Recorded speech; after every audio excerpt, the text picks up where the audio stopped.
to 11. So let's get it all underway then. Day 3 in Poland, and let's bring out the players for our first match tonight.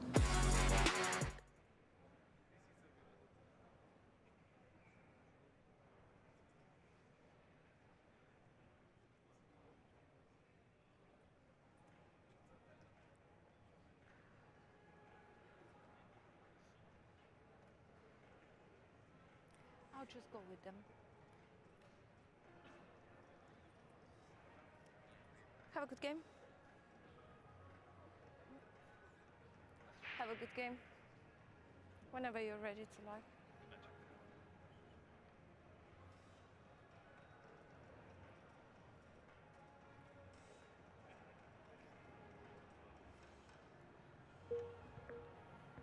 Here we go. First match of the evening session for place in the last 16, Sweet 16. To get back tomorrow, but first is race to 11. Yep. Wojciech Szewczyk survived a scaring comeback from David Alcady.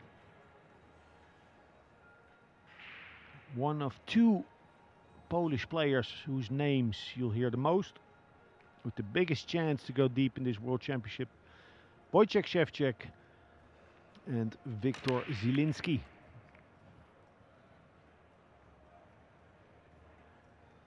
But don't count out young Daniel Machel or the seasoned veteran Snigotsky. Botkowski, an outsider, and therefore no pressure, and that's worth something.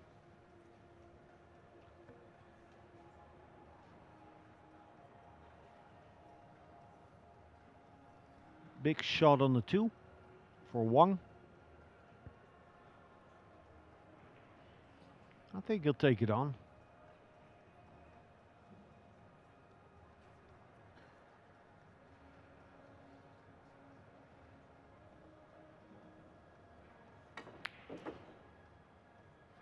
And boy, did he. How about that for an opening shot?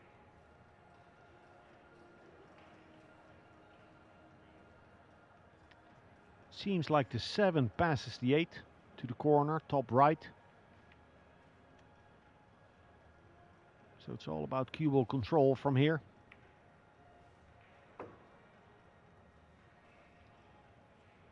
We had him Wang on table 2 on day 1. Played a very balanced game. Finesse and power shots. Good safeties, good positions. Seems to have it all. But basically, we knew beforehand that everyone getting to the last 32, last 16, they can all play. From there on, it's about a little luck, but mostly courage and belief.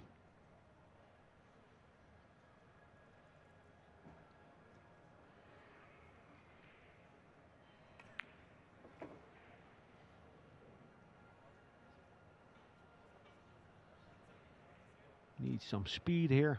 Just center ball. Punch into the long rail.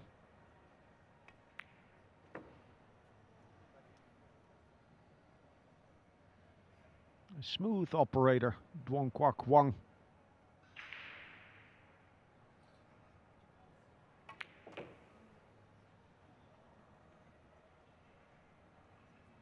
Not a problem, but not something you'd expect, the cue ball on the rail.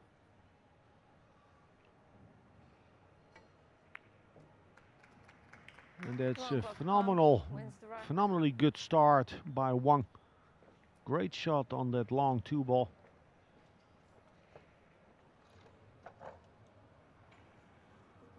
So I'll be joined by Mickey Krause, the Dane. He'll share his part in this year's World Championship. Welcome, Mickey. Thank you so much. So what's the story in 1 minute? My story, I got to the last 64 and I lost 11-9 to Wiktor Zielinski. Good match. Was it 7-7? It was 8-8. and 6-6. The second round. And I missed a ball that I shouldn't have done. So it was my own fault. So, but Did you rush it? I didn't, but I was really nervous. Oh, And okay, I yeah. could really feel it. I was shaking, but I mean, he's a great player, so I can't really be like mad by losing to that particular person. But Oh, wow, what a start wow. for Wang. Look at that, a golden break. Yeah, so you got caught by the pressure.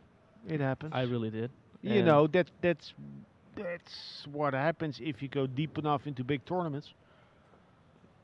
That is true. That is true. So Wang had a great shot on the 2, a really courageous shot, ran out, and now a golden break. Have you seen any pool of Wang? I haven't actually. He's but smooth. Yeah. Yeah. I just heard about him actually, like right now. But it seems like all the Vietnamese players actually plays really good. I heard there was three Vietnamese players in the last 64. Yeah, they're a Q sport loving people. Also, a lot of 3 cushion played in Vietnam. Multiple players in the world's top 32 in 3 cushion. Interesting.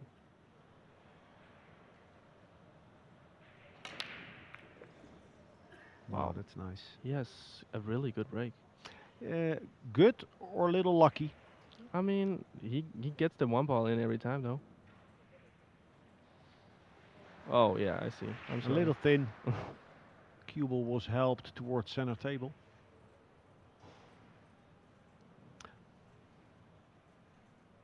So many balls to hide behind. Needs to come around the 9. Can even at least consider a bank on the 2. The only thing, if he banks and brings the cue ball around the 9, it makes it a little trickier to play that cue ball. It does, yes.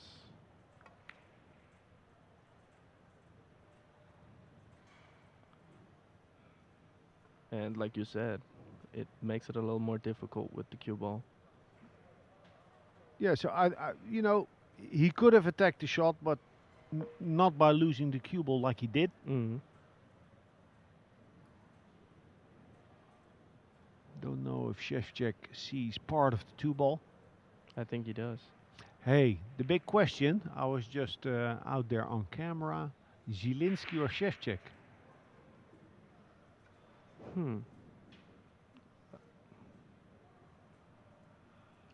I think I would say Victor, actually, Zielinski. He's a little more deadly when it comes to like the shooting like. For the money, the 1 ball. Yeah, I think so. I think it would be a lot more. I would rather have him shoot the 9 ball for like. Okay, and if it's 6 balls on the table and ball in hand?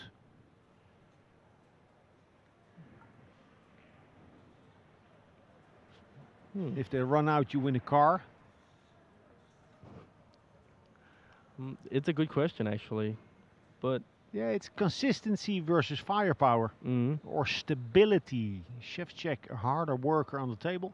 He is actually. But you can't like take out the shooting power and yeah, it's a tough question. It's a tough question. But this, for example, a very well thought out shot by Szewczyk. The overcut, a free shot on the 2.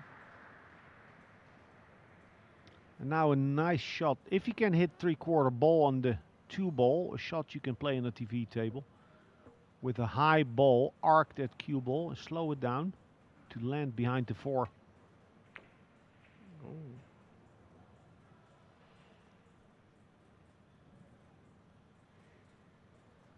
Yeah, they're very nice. Now what's the shot? What's the shot? What do you play for? I mean, there's only like one rail. It's just about like. Yeah, but do you see a finesse shot, or is it time to ride the 9 off of the left side of the 2? I think I would go like hit it a little harder and Yeah. like hope for something because it's really difficult in this particular spot where like you hit the two ball with the speed because you can't really get to the side rails. You have to hit it like quite hard to get the cue ball somewhere. I'm sorry, the two ball somewhere. Yeah, but And would you make the kick a little harder trying to hit the two off of the on the left side? I would like to run that 9-ball. I would actually rather have the two ball go through the 6 and the 9 because you have like a chance to get.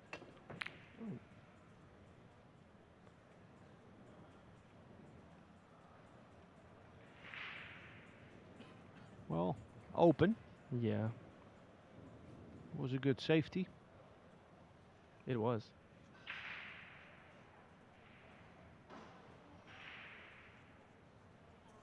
Now I know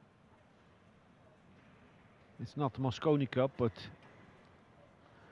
I would advise the Polish pool fans to get behind their guy as loud as they can. Well, basically you cannot because of the other tables.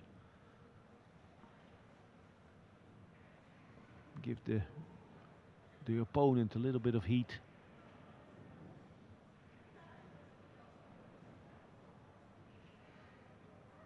Just follow, stay on the right side. Ooh. I like the fact about this player that he sometimes will go finesse and sometimes with power. Yeah, I mean, he seems very calm too. Like everything he does is like very smooth actually. I Yeah. haven't seen him play before, but just by watching like these 3 frames is like really good.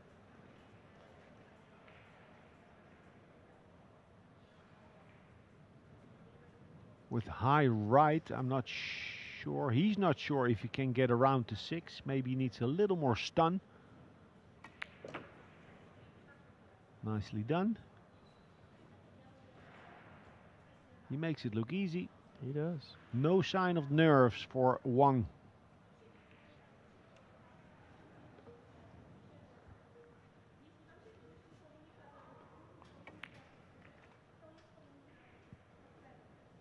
Little short.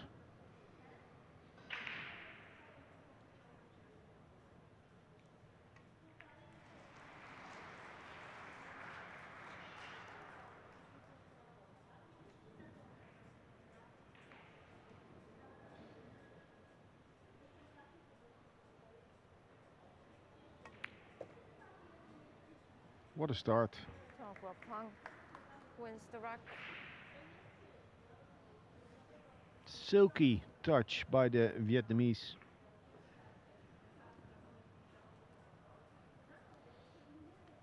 So what are your plans? What are your takeaways from this tournament, Mickey?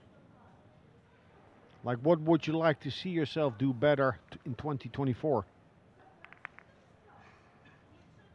That's a good question. I need to work a bit on my stance actually. I could feel it like when I played Victor actually that on one particular shot that really showed like my stance wasn't too good because I Rack 4. was really nervous Well, Pang and even my break legs were shaking leading and Frenu. it would be a lot easier if my stance was a lot more solid. Oh, okay. So I think I want to work a lot more on that.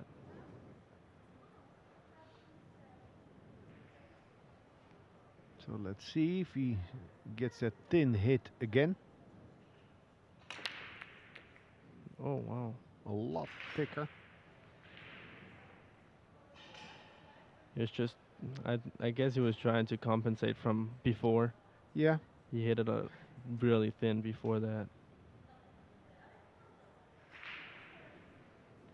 What do you do from here? Yeah, what do you do from here? That's the question. You're the expert, I'm the general commentator. No, I'm kidding. Well, the 7 is big. If you want to do anything.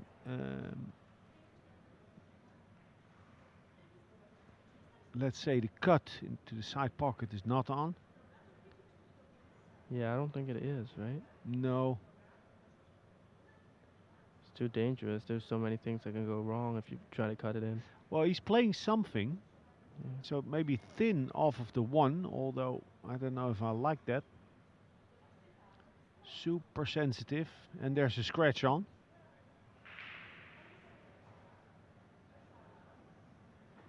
No, there's no scratch on. You might have been thinking about like playing the 1 ball in between 3 and bank it to like in between 3 and 7 and Yeah. try to bring the cue ball behind the 8 and 3. But it's just really difficult with the cue ball. It might get in the way. Yeah, and the 7 is big. Mm. Could still opt to play a push, but he likes what he sees, I guess. Maybe the cut, maybe it does go. Yeah, like you said. Oh, Foul shot. Like you said, well, your pocket is big. well, listen, I say it does scratch, and then I say it didn't. Only to see it does with ease. It's such a difficult shot when you have to slow roll it and hit it thin. Yeah. It could roll off. You never know. You have like there's so many things that could go wrong. Well, maybe like in hindsight, that shot, but then play to hit the 8. Or play the 8 or the 3. Because also if you hit the 3, you'll still bump behind the 8. I like that. And then you use the 7. I like that. So the 3-8 is well playable. Let's say from where the cue ball is now.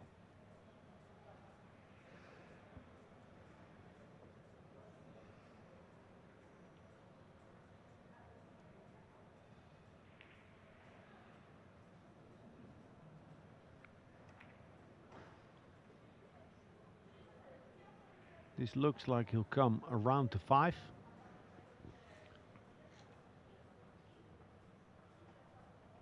Yeah, it's possible with the cue ball little like a diamond above the 4 that he can play the combination, rolling the cue ball with right spin and getting natural position.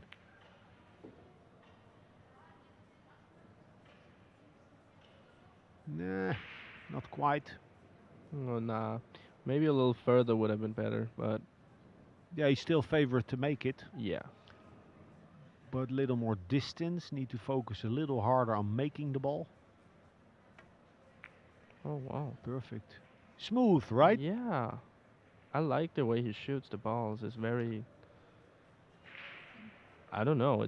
It's way different from how I would shoot it. That's why I like it. I like to see Oh, something. good. I like to That's see. why you like it. Yeah, I like to see something different. Maybe I can improve on something. Well, he's playing very natural. Yeah. Like using the weight of the ball, natural lines, not forcing it. And also a nice length of swing.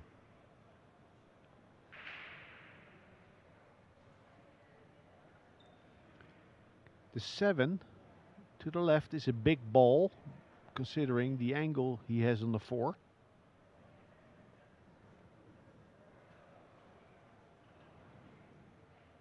Yeah, I think he has to like barely hit it and get it like right beside the 9-ball. Cue ball. Wow. Oh. Interesting. Yeah, maybe he expected to go a little closer to the 7. I think Yeah. that, and then slide back, but above the 9. Yeah. Now, if he rips this in, topspin. That's a great shot if he makes it. Wow. Oh. Cue ball. It looks good. Yeah. Lucky. Wow. Or it would have been unlucky, I think. I think it's unlucky if you scratch on that one. But this is what I said, right? That he's smooth and he comes with big shots. Yeah, powerful too. Very complete. How old is he? That's a good question.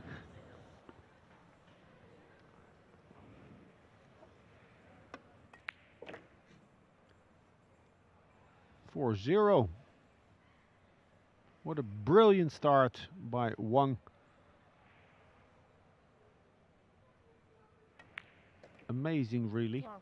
Flying under the radar in Kielce, but that will be harder and harder. 4-0.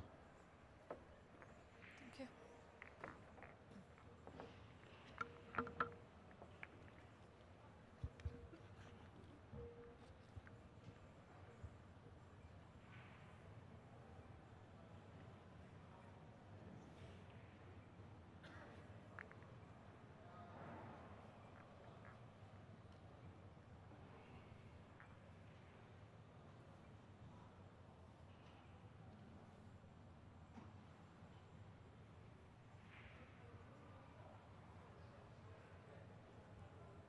Rack 5. 1 o'clock. 1 break. Leading 4-0.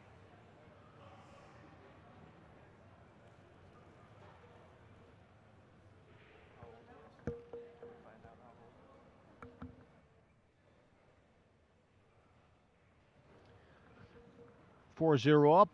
Yet an 11-5 win in the previous round against Lo Ho Sum. We don't know if it was a comfortable, well, in the end a comfortable win, but we've also seen matches, for example, Ocean against Steyr, 5-5, very tough. I think 5-5 took about 90 minutes, and from there on out 11-5. But in that match, in that case, I think the score line gives a false impression. It definitely can, when it's winner breaks.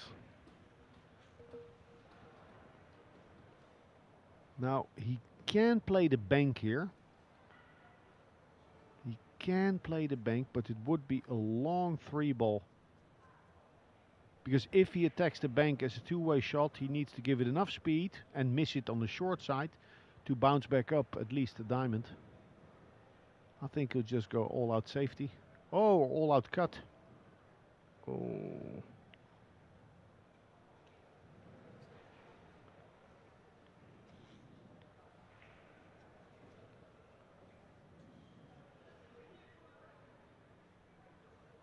Well, the good news is that he still has access to the 3.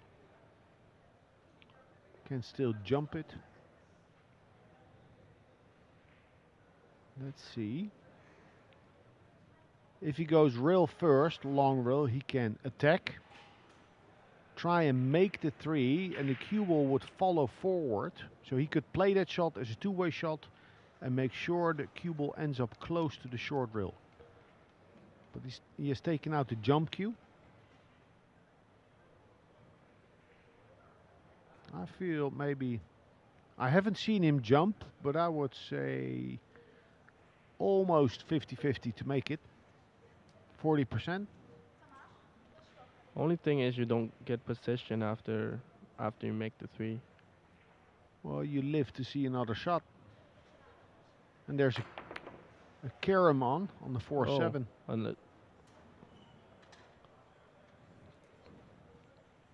Oh, he got a little fortunate there. A little like a lot. So this is the type of shot where you feel, you know, because the hit is easy, you can make a move, kicking, but not really. He can, listen, if he bunts it, so just hit it.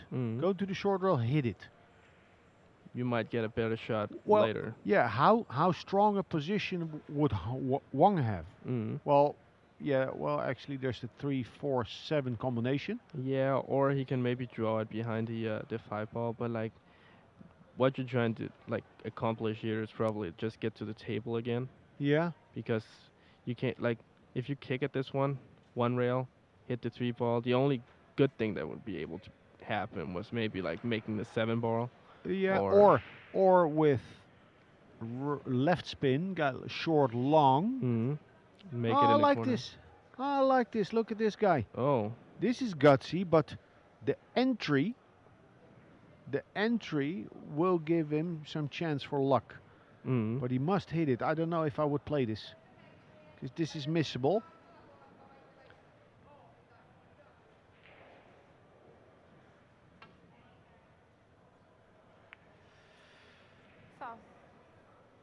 And no luck. No luck there. In hand.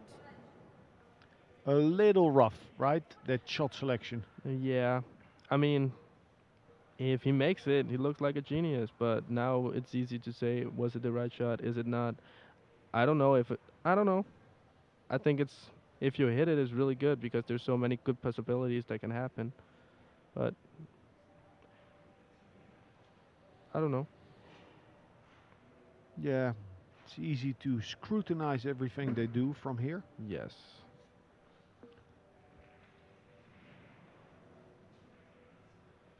You say that so convincingly that yes. Did you listen back to the match that we commentated on you or not? No, I didn't. I Okay. did not.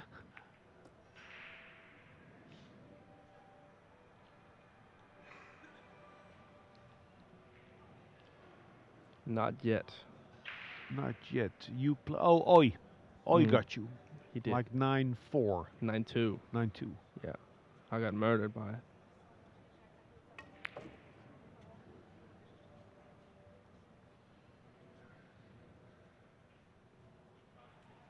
Difficult to see if he's straight enough for draw.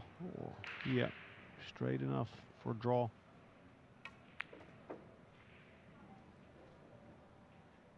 Doesn't waste a lot of time on the ball. And doesn't waste a lot of time frowning or grinning or making faces. No, I actually like his style of playing and also the fact that he's so calm.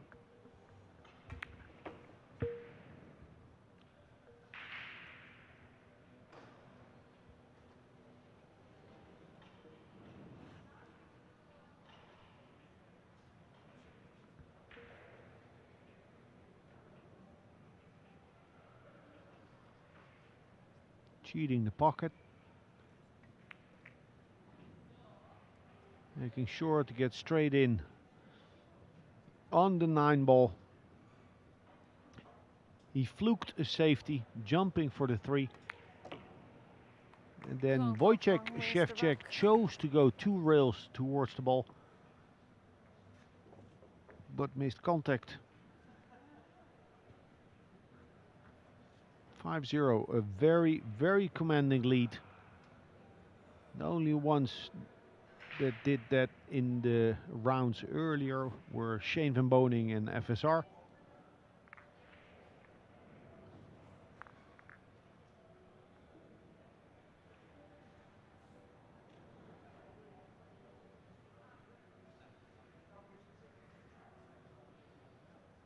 Rack 6. 2 o'clock, time to break. Leading 5 new. So 2 breaks ago, very thin. The last one, a little too thick. Can he get it right this time?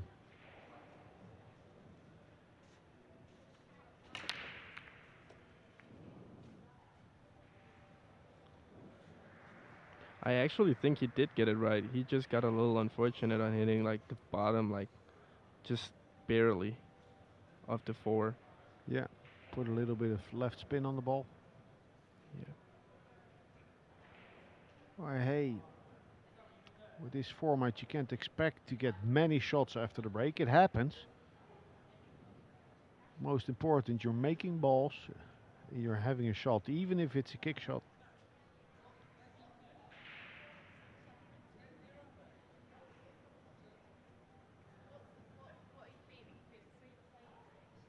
Now, you have to kick and stick kick shot, yeah? On a TV table that works a little Push out better mode. still, even with this distance off of the rail.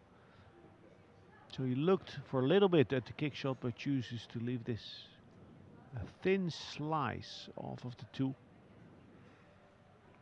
The kick shot was also really hard because the 2 ball is so far away from the rail. But like you said, it's easier when it's on the TV table. It still slides a lot more. There might be a little more heat in there. Make the clock go a little faster.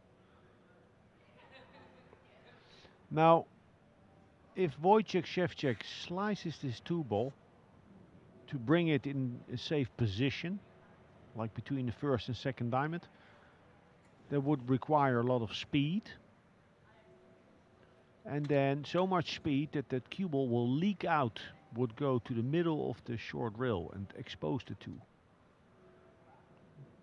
Yeah, so I think does Wang have something else in mind? I think I would give it back too. You have to be so precise with this particular shot. If it's a tricky shot, I like playing object ball first. Just play the two to the middle of the short rail, so to not lose on the shot. But the real gutsy shot would be to play it soft, keep it behind the 6, and put the cue ball somewhere in the vicinity of the 5.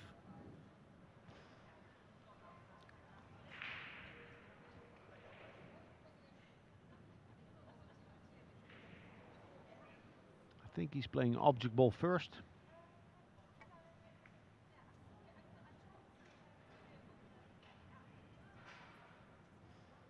It's not the worst thing that could happen. No.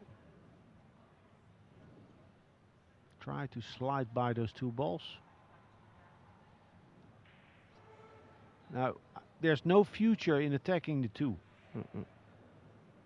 Jacked up, cutting, with an improbable position on the 3 ball. Just bunt it. Use the 6. Looks like he's gonna thin it.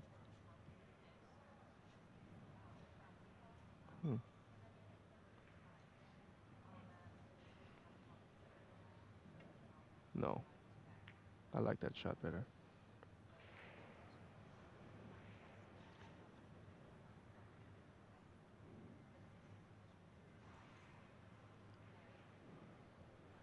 Now 2 ball exposed. Yeah, maybe just thin it a little bit, just barely get it behind the 9. Thick enough to miss the 9. Made it look easy again. Now Szewczyk can go just by the 6 with right spin, 2 rails. Somewhere there. With a chance of making the 3 ball off of the 7 in the side. If you can go 2 rails though, from in between the 6 and the 9, and go 2 rails, and you hit it on the right side of the 2, you have a lot of good things that's gonna happen.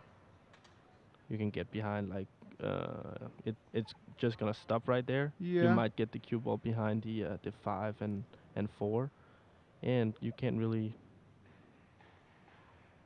Let's see what he does. With a little speed.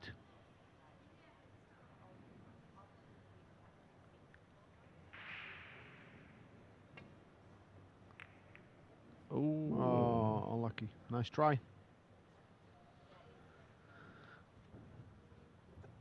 Things aren't working for Master Chef.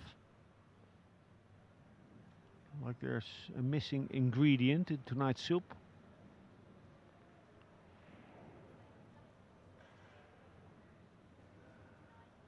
Yeah, bank it. Yeah. Sure, you're up 5-0, but I think bank it with speed. Don't try and be... Yeah, bank it with speed. If you hit it a little bit on the side, it's gonna go down to the corner pocket where the 6 at, and the cue ball's just gonna stop right there. So.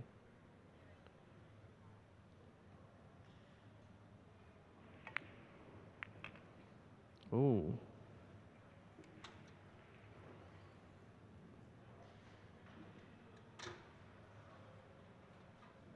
He can cross the 2. Tricky little shot and check the cue ball, but he wouldn't be able to bring the 2 all the way up table.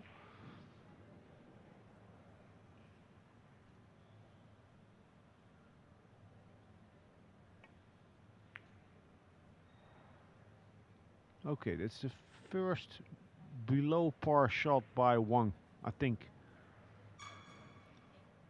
Yes. Well, let's say it like this. This is a rare opportunity in this match for Wojciech Szewczyk. And not even a nice one. No, because the cue ball is gonna travel away from the 4. There's a sort of, between brackets, easy safety. Just hit a high ball, send the 2 ball down, use the 4 and 5 as blockers. But he can attack the 2, let the cue ball go and run into the 8 ball. That would allow him to hit it with a little bit of pace.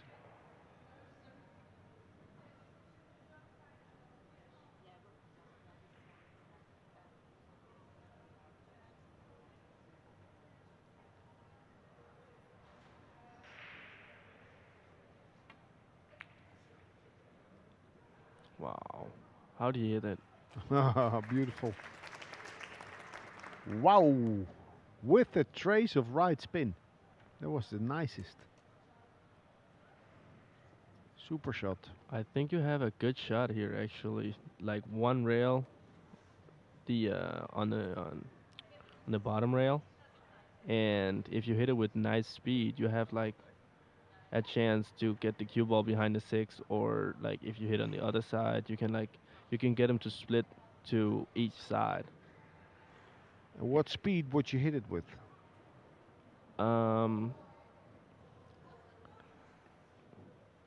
I don't know how you would explain it, the speed, but Well, medium, soft medium, medium plus. just enough so if you hit the 2 ball, the Yeah. 2 ball can travel just to the rail. Okay, so impact and a couple diamonds. Yes. Maybe like 3 diamonds. Because the cue ball and the 2 ball should travel away Wait, from each other. Wait. Oh, wow. What is he looking at? Ooh, huh? Huh? Oh, God. okay, so now we know it. He plays 3 cushion. Yeah, he plays 3 cushion. I'm sure. Yeah. Nice shot. Hit it a little too soft though. Nice solution. You Yeah. never see this. No. Not even with how he was looking at it. He just went down and shot at it.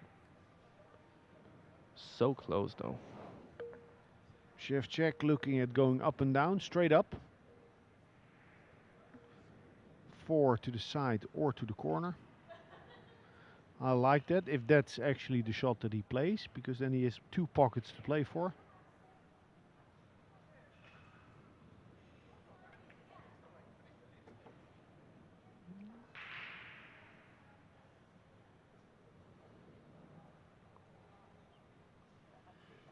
Make this. And then he's a big favorite to run out. But still, he's down 5-0. It's basically his last lifeline. A must-win rack for Wojciech Szewczyk.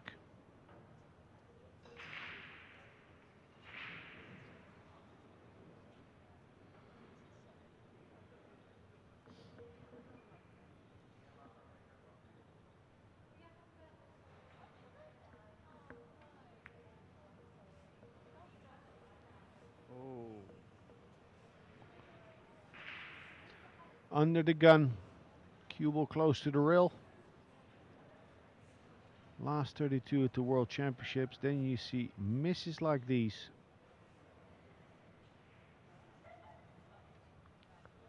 It's difficult though. Like he hasn't been a lot to the table, so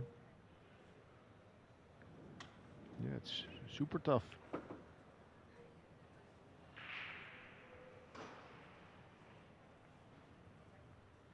It's not said that Wang is gonna keep cruising on autopilot. I mean, he made a good start.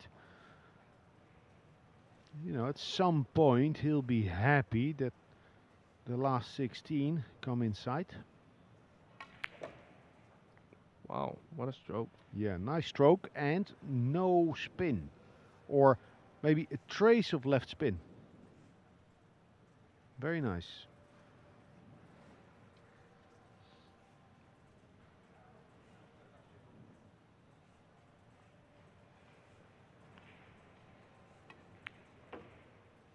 I think he is at least 800 average 3 cushion player.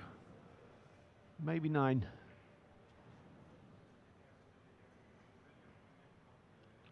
We'll go ask.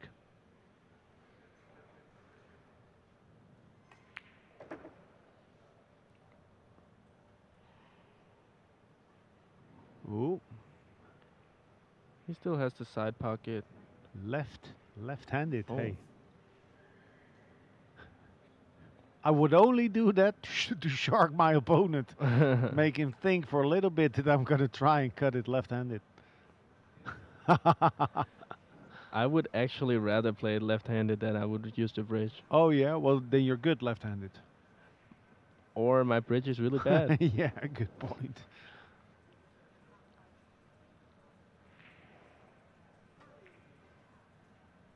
Oh, whoa, whoa, Oh. torture. That's torture for Szewczyk. It's even towards him. You know, that's the worst if the shot is played towards you where you sit. Don't you think? It is. I mean, it hurts anyway. Wins the rack. Especially after you just missed a ball that Thank you. could bring you to 5-1. Yeah, it was a tough shot from the rail. It was. Makeable, there was some distance. Yeah, but that's it. If your opponent is playing as good as Wang is, then there's very little room for error.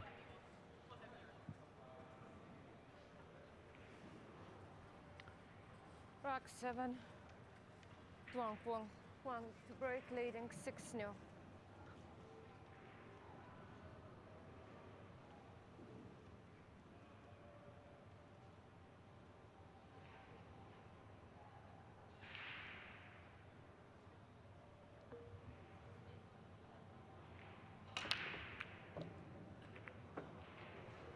Nice. Now look at the cue ball, Mickey. Mickey Krause from Denmark. Look at the cue ball. Goes On a the bit s- low. on the Low one, two, side. well, on the second long rail, it seemed to have right spin. Did you see that? On the second rail? On the second long rail. So that would mean that he broke with a trace of inside. Maybe on purpose, maybe not. I'm just, I'm sitting here watching Nineball pool the whole day. I'm just trying to look for patterns. And, left spin, right spin, it all influences. It would be nice to know if there's a way to take the scratch out of the equation. I personally play with no spin, so like sometimes you might get a trace of inside or a trace of outside. So it's like that might be the same way he breaks. So Okay. So not on purpose. yes, I don't think so.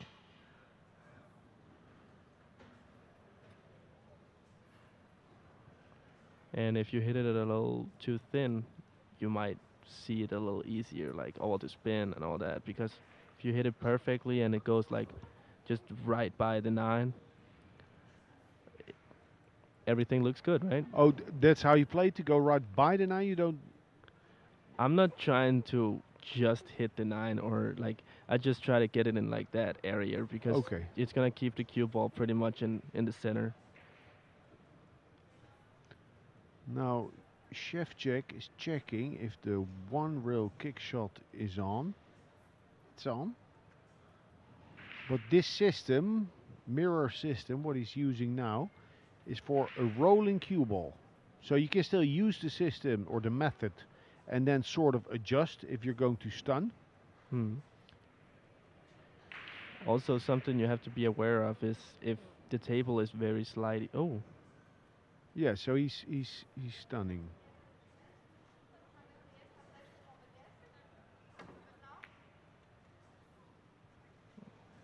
Yeah, it's a good result. No, I like the cue ball, but 3 balls sitting nicely, especially for someone that's up 6-0. Let's see, because I still expect that we'll see some mistakes. It's very difficult, to be a front runner.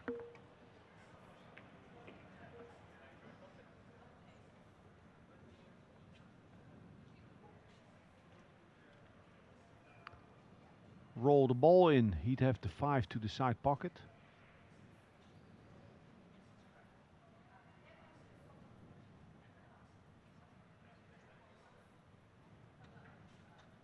Yeah, nobody would like the shot to the side pocket like that, but you would be straight in with little effort.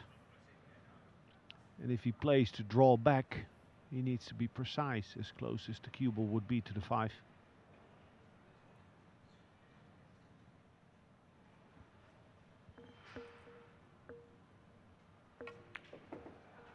Oh, he drew it to the corner.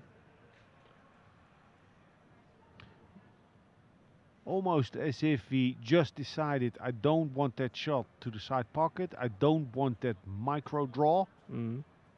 I like this solution actually. Yeah, but the 8 ball seems so big.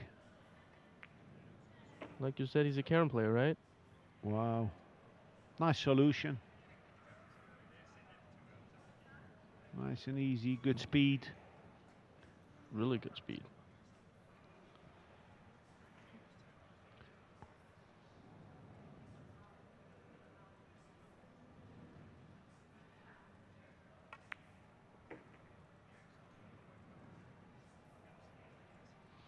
Now, keep your focus.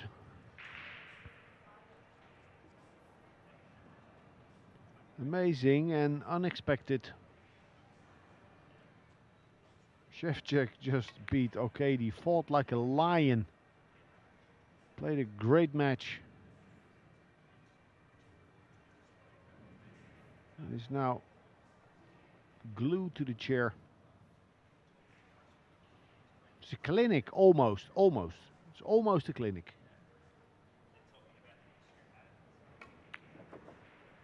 We saw maybe 2 poor shots by Wang. What are the odds, Mickey, for him to miss? 30%? 20? Probably less.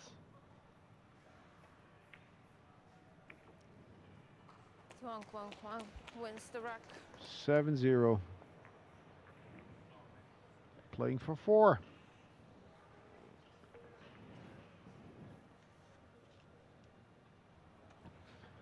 On table 1, Aloysius Yep from Singapore up 5-2 against SVB, the holder.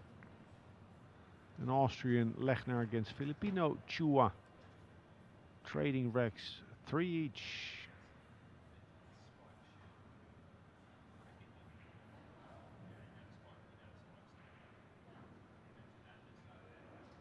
Rack 8. Wang to break. Leading 7 racks to 0. 7 racks to 0. Aranas Batkovsky 4-3. Immonen Sufi 5-4. Kukerm Snigotsky 5-1. Lars Kukerm. So maybe 2 players where people would expect it the least. Wang and Kukerm have the biggest leads.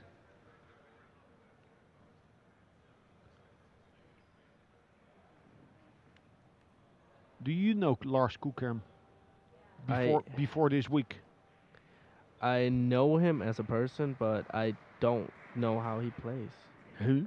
So you know him away from the pool world? I've seen him like at the tournaments, but I've never seen him play. But he doesn't play international tournaments so often.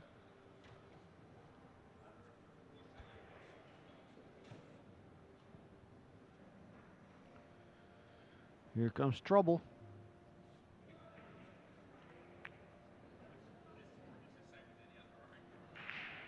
I'd be happy if I were Szewczyk. I don't think he can see the 2. Yeah, but still. Just to get to the table? No, to get to hit the 2. I mean, the speed control that Homan has exhibited would make me fear, being Szewczyk, that he would glue the cue ball to the 4. Yes, I see what you're saying. You know, you want air.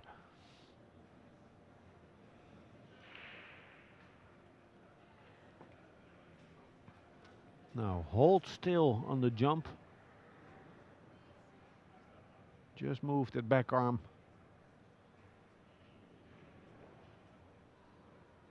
It's difficult to get like a bad leave after this.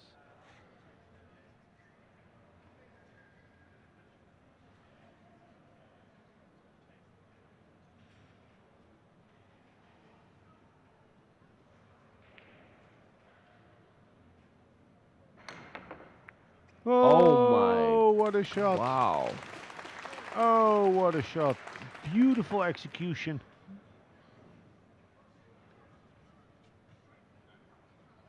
That is an amazing shot. Yeah. Being down 7-0. And now, the harder shot. Yeah. The shot after the great shot. And it's not an easy shot either. Yuckity yuck.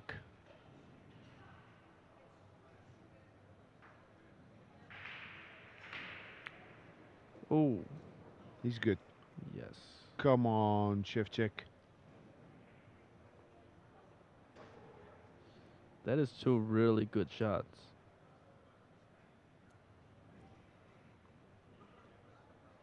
Amazing jump shot. Yeah. I have no words. No words. That's bad for a commentator. Well, the thing that I'm looking at recent... Oh. Oh, my. What I'm watching now with more intent when people jump, how much movement there is, because I've noticed how little movement there is when Fedor Gors jumps. He jumps so good. Yeah, but watch at how still he is. I need to do that. I think that's one of my weaker sides of the game. Because I like to kick a lot.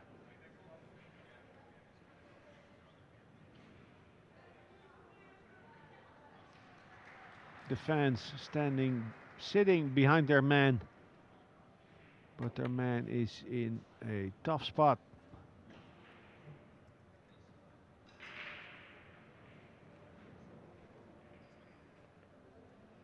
Seven balls close. He could bump it, but he's looking at position for the 7 to the side pocket. Don't underhit it, this ball.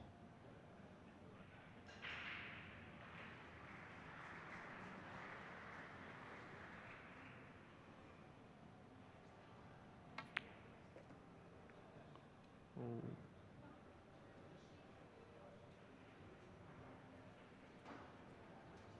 10 out of 10 in practice.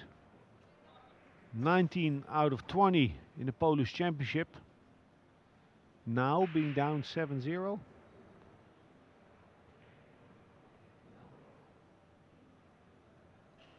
I'm afraid to speculate.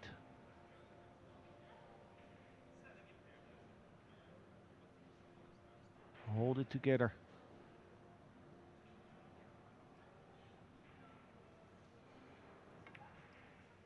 Shot.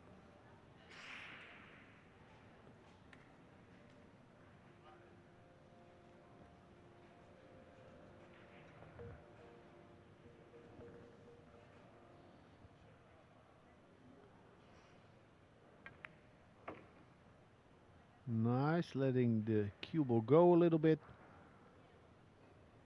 Yeah, you want to get into a stroke again. After being down for that long. Well, nicely done. Remember the jump on the 2, the long shot on the 3, with the cue ball so close to the rail. Well deserved. Szewczyk puts himself on the board. And who knows from here what could happen. He's a good breaker. And he has a lot of heart. He will need all of that to keep his dream alive in Kielce.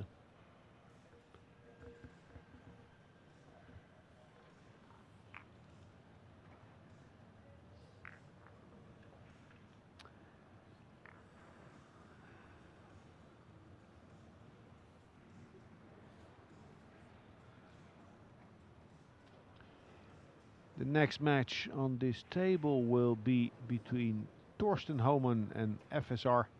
Rack 9, Wojciech Szewczyk to break. Obviously, 7-1. FSR the favorite in that one, but don't ever count out the previous champion, two-time champion, with 10 years in between those two titles.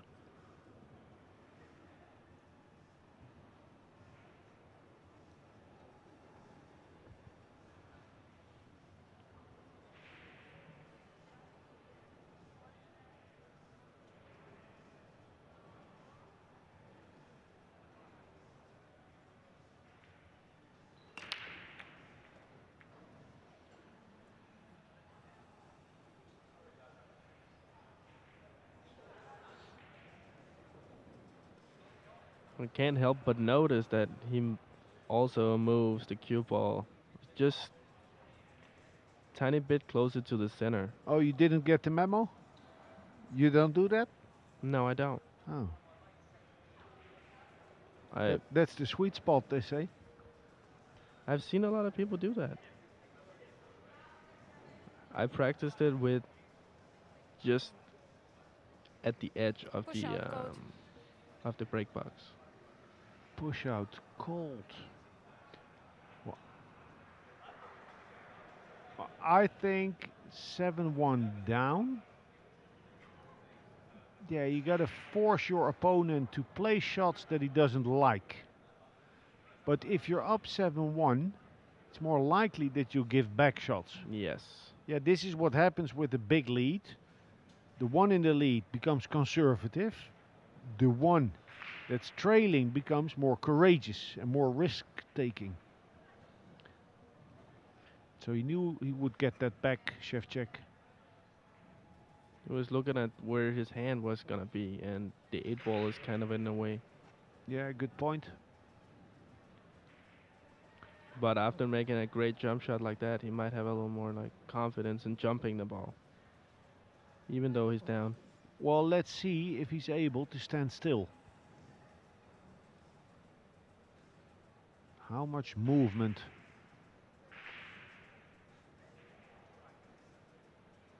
Yeah, good point. He's troubled somewhat by the 8-ball.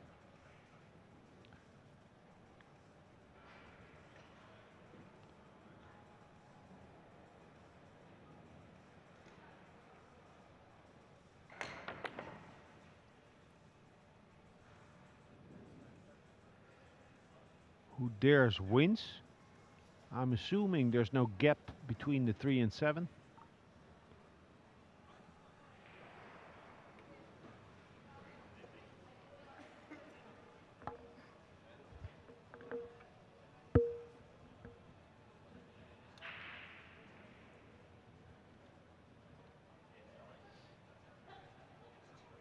Well, guess again he might be able to make it. That would be horror. Yeah, it's on. It looks like it. That's harsh.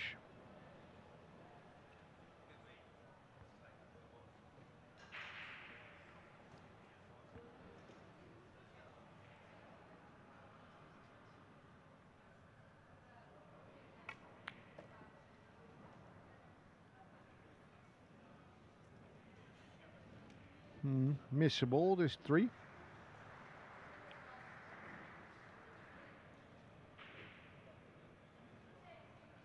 Played that without right spin as well. Plays many shots without spin. I personally starting to do that a little more. Yeah, that's not a bad habit. Especially when you play a new felt. There's a lot of deflection because the cloth is so thin and like slippery than what you're used to. If you're playing on an old felt, it's a lot easier to put spin on it without it deflecting out. Well, there's that thing you can do where you play 9-ball with a scotch tape on your tip, where you can only play center ball. Otherwise you're going to miscue. So you can play against weaker players. They play normal, you play like that. You can only hit center ball. Do that for 90 minutes, take the scotch tape off, and you'll hit the ball like Zeus. Oh. You'll be very precise. I like to try that. And it's fun. Yeah, it's a good practice. Good practice because like normally you consume, I don't know, let's say 3 calories on every shot. But with the tape It's more intense, you have to be more precise, and you have to play smart. Yeah, I like that. It's fun. I promise you, you get a stroke doing that. And you're probably gonna be a better player after that 100%. if you practice that a little more often.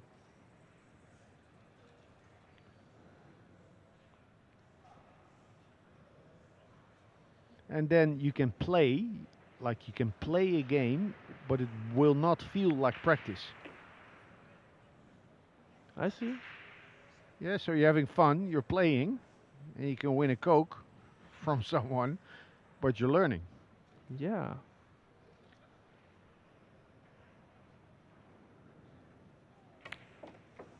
And you'll have a gaff game when you go to the States. They always ask for some weird spots, so that might actually be pretty good. Wow. Wait, let me say something about that. First dish shot. Supposed to get it. Don't baby the ball. An 8-1 lead. Little on. Well, Szewczyk was lucky to get that 2-ball there, or so we thought, and then there was the gap. Run of the ball for Wang, the Vietnamese player. Only 3 racks between him and a place in the last 16. Oh, so what you can do with the tape on the tip, so you can offer that game to someone. You say, yeah, let's play like that. And then they say, no, you're probably gonna, you're hustling me, blah, blah, blah. And then you say, well, here's the cue with the tape on the tip. Make 3 balls in a row. Like any 3 balls. If you can make... oh yeah, I did that one. I said, if you can make 3 balls in a row, I'll give you a handicap. Because then it would maybe be too easy. Yeah, if you were able, but he couldn't. Anyway, tape on your tip. Good practice. Sounds like good practice. 8-1. Did I see a corner ball go in? Nope. Oh.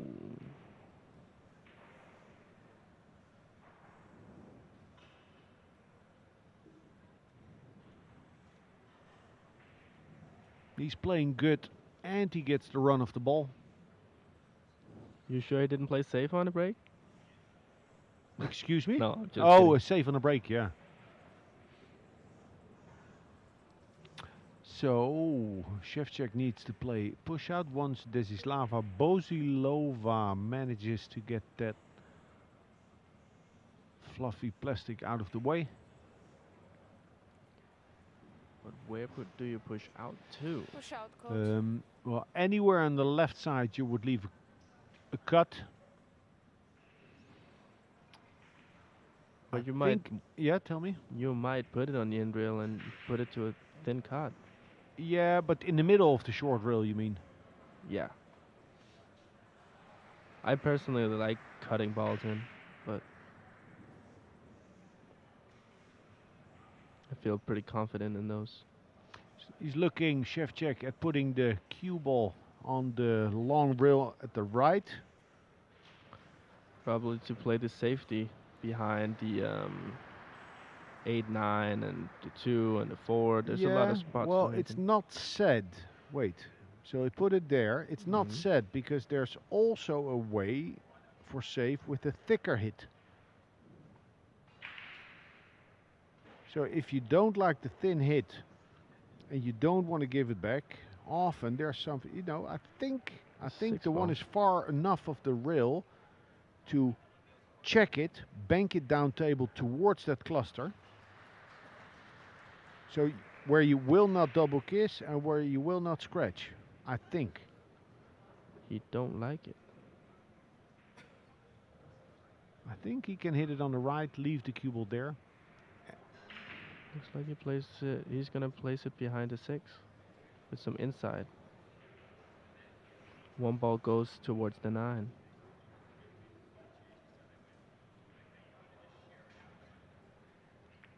Oh, Does he get a roll for once? No.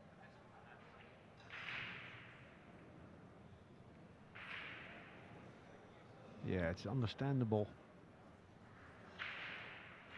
Like, wait, let me see. What time is it now? 7:15. Let's say they started an hour ago. In this hour, how many minutes table time has Wojciech Szewczyk had? Yes, that 10? is a good question. I don't think you can say 10 minutes. Yeah, even less. Yes. Wow. Wow, that's a good shot. Overcooked it a little bit, but a nice route to play. Yeah. And he's still good, actually. Yeah, you can follow it, maybe to the either to the same pocket or to the where the 5 is. Yeah, I think the 2, 3, and 4 will go to the same pocket. Oh.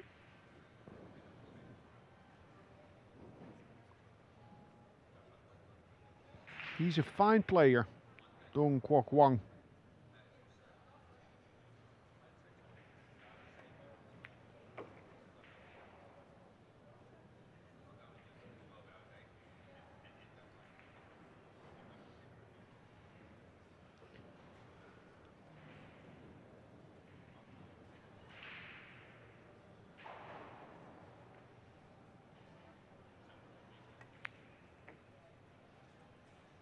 Now, the shot where it boils down to. Best way to get there, center table, would be 2 rails and out if he has an angle for that. Look at his back arm.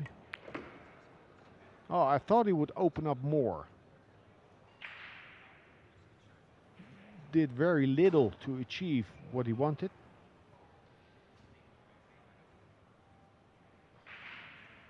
Now let's watch that backswing.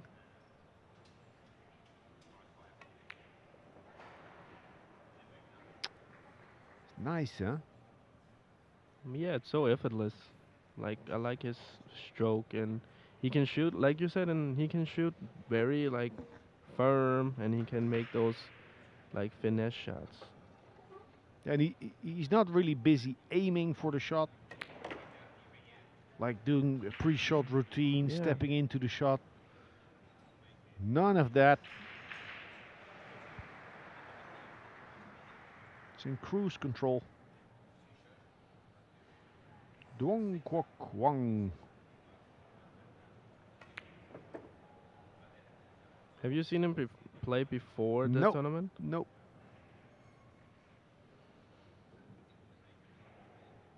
But this is quality. For 9-1. A monstrous lead. And as said, good play combined with some rolls, but it's mostly good play. Usually when you play good, you also get the rolls. So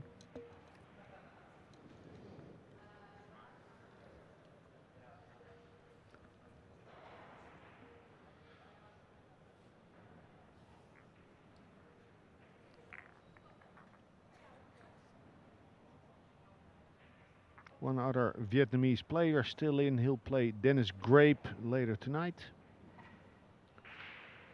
A match to start at 8 o'clock. Rack 11. Duong Kwok Wang to break. Daniel Machol, Leading another Polish 9-1. player, 4-4 against Alban Ocean.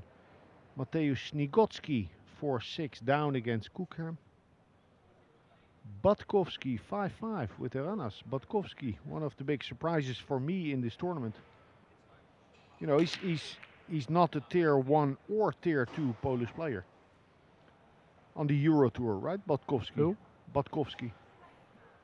I think he did very good at the European Championship last year or the year before. I'm not sure actually. Every time I've seen him play, he plays very solid though. Ooh, Kunlin Wu from Taiwan. 9-1 ahead against Nayuki Oi. That's your guy.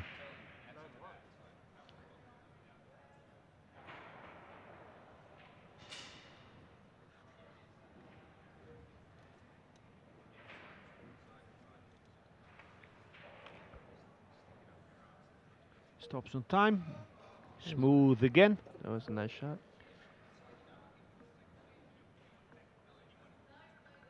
I think I really get the feeling that Wang, I mean, he's so comfortable on this table.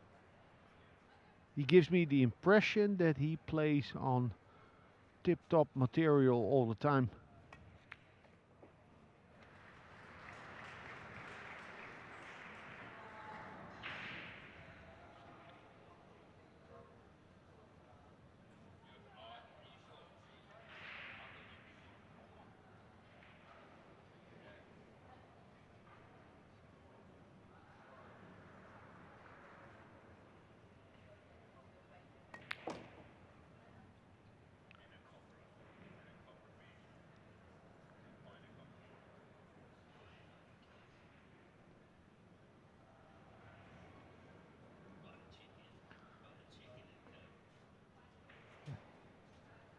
Shout out for my Croatian friend Josip Susnara. He just writes that he watched Homan play 3 matches at the US Open last year. He said he's amazing. I mean, I see what he's talking about. This is very nice play, especially from a player that we both haven't seen. I think that's even better because that just shows how much talent there is in the world, right? Probably also unseen. Well, and if someone doesn't get to play on the TV table, they sort of stay under the radar. That's true. But he's very, very smooth.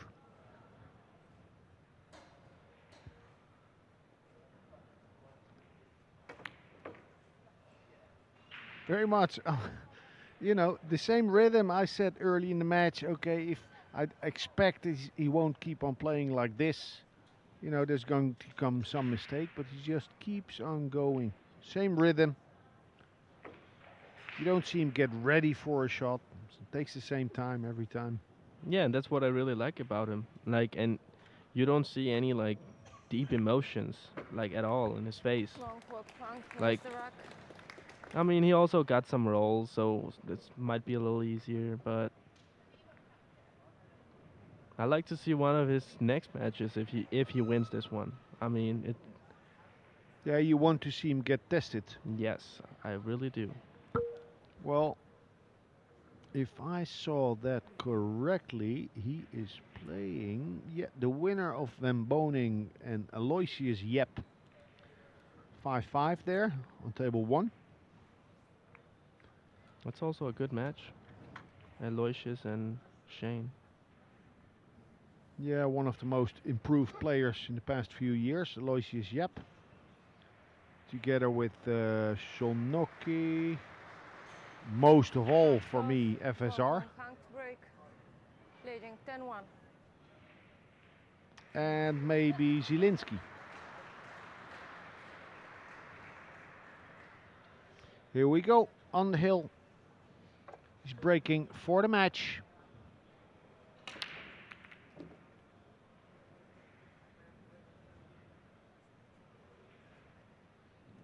No, it's a pity for him that that 7-ball stops where it stops. Otherwise he could have attacked the bank on the 3.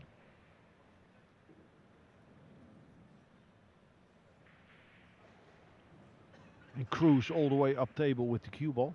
Yeah, now it's a little more difficult, but you can still play it. Yeah, I don't think he will. Okay, I think he will.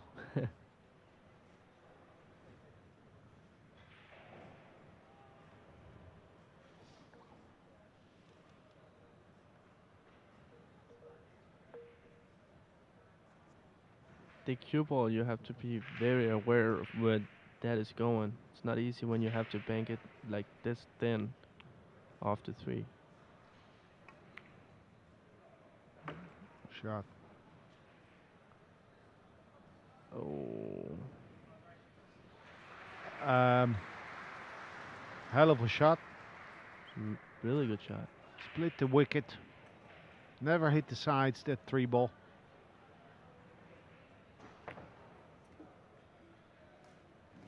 He didn't pull that back straight. He manipulated the cue ball more Toward the 5. yeah, towards the 5 with a bit of right spin.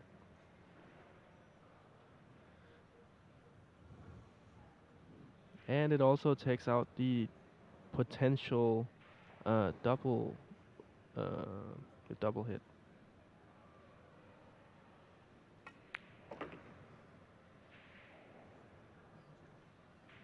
A little too far. Yeah, he'll be fine. He'll play this at a speed where the pocket will still be forgiving.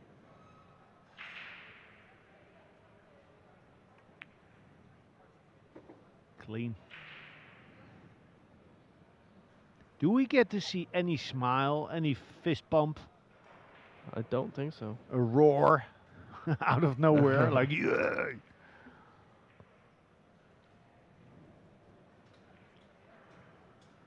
Cruising. The first to get to the last 16. Duong Kwok Wong.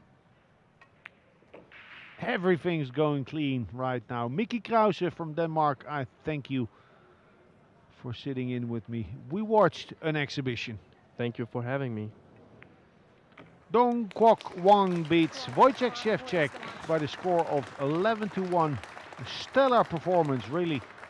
I hope he speaks English and he'll give us some insights. A masterful display, great 9-ball and into the last 16. He'll be back tomorrow.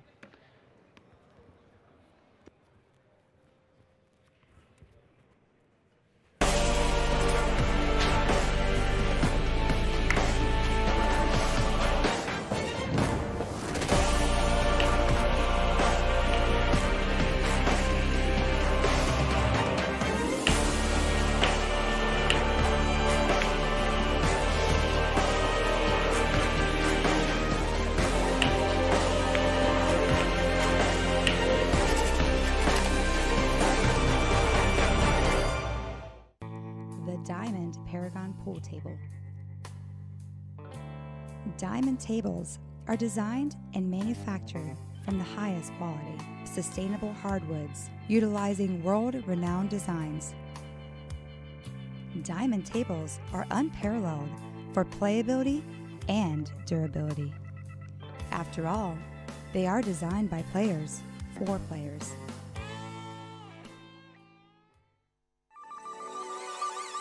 This championship is being played with the new Aramith tournament set. Featuring a unique molecular structure, it guarantees razor-sharp precision and unsurpassed longevity. Unquestionably the best pool balls in the world, this set is available in a TV and a value pack version, as well as in the new My Aramith Ranger of Ball and cue cases. Now you can bring and play with the best ball set everywhere you go. My Aramith, bringing new dimensions to your billiards experience.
Thank you, players. When ready, please lag for break.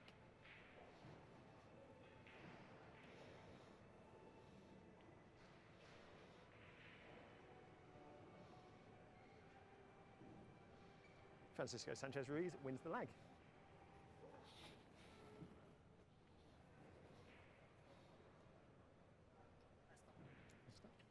First rack. Sanchez Ruiz to break.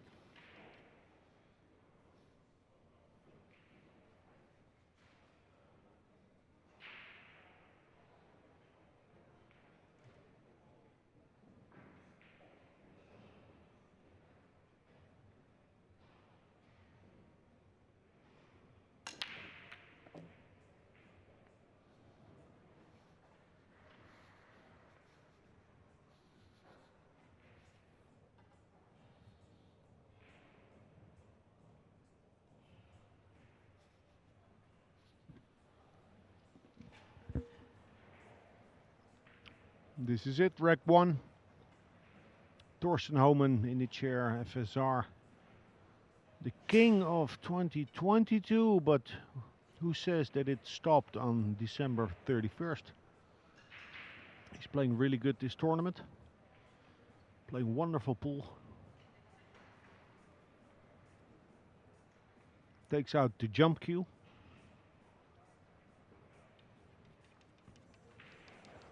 Difficult jump. It's easy to do too much here.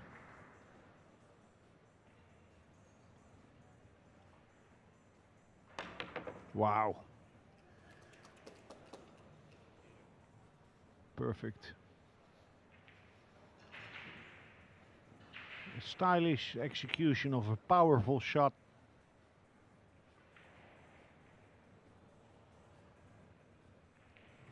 He's playing a little bit like SVB in this tournament. SVB until he ran into Aloysius Jep, because they're still at it at the TV table, 8-8. But running through opponents with seeming ease. Now a high ball, topspin with a trace of left. Or just high. He wants to come between the long rail and the 5.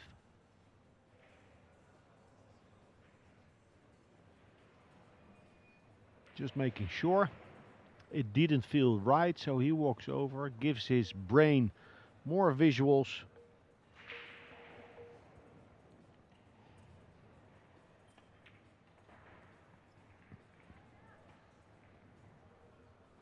And that is perfect. 2 rails and out for shape on the 5. And again, checking his angle. Basically would like to come with the cue ball where the cue ball is now.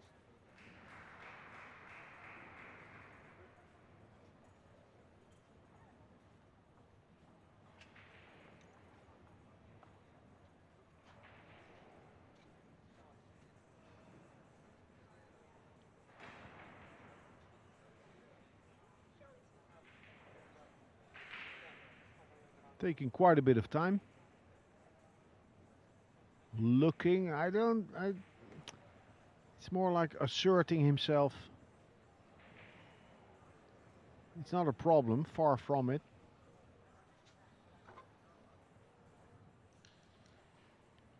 But the thing is, you're better off consuming that nervous energy before you go down by walking up and down, checking angles, than when you're down on the shot. Because if it's anything that has made the difference between FSR 2.0 now and the one of 3 years ago, is that it's more still on the shot.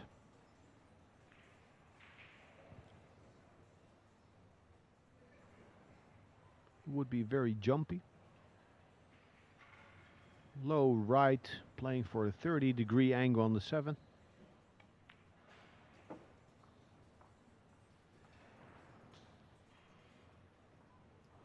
Perfect angle.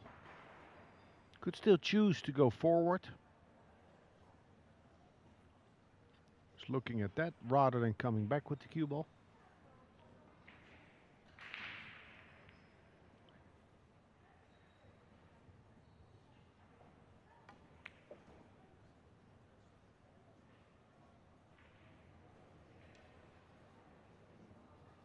What a nice way to start the match.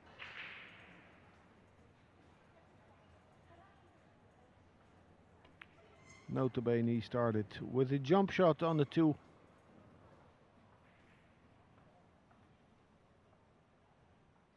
And a beautiful balance between Sanchez Ruiz caution and freedom. Took some time on that shot from the 3 to the 4. That wasn't a big problem. And from the 5 to the 6, just making sure, settling down. He's looking to run away pull. That's what he has done a lot over the past 12 months, FSR.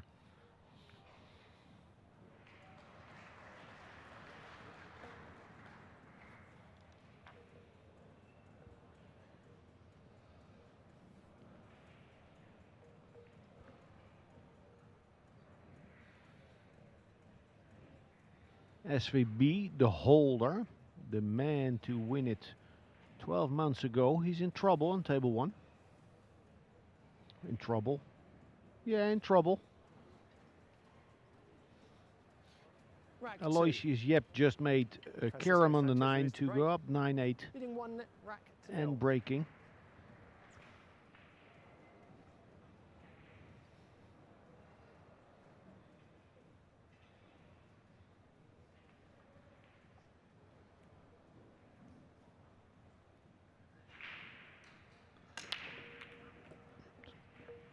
Look at the cue ball, look at the 2.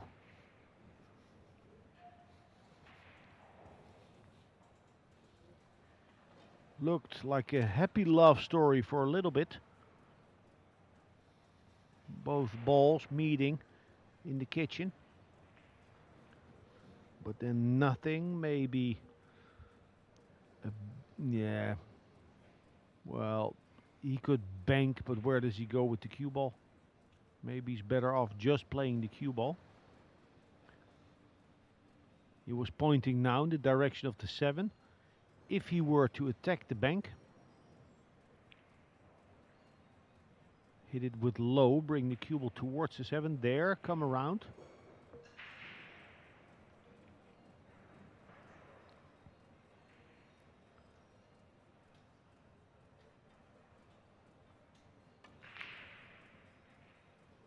Wow.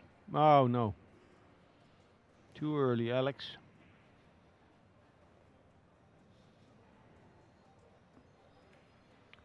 But it shows you how dangerous FSR is.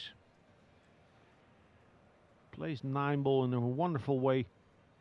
Offensive, attacking. He has always done that, but teaming up with Delgado and Alcadi, he has also managed to develop his moving game, his defensive game.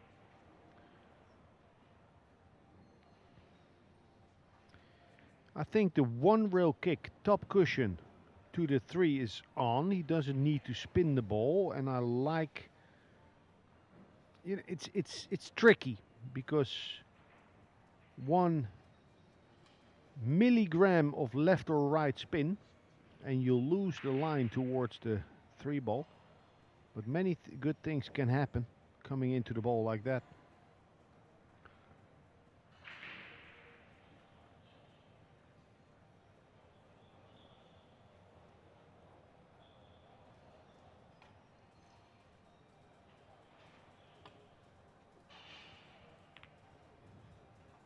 Many good things. How about a hook behind the 7?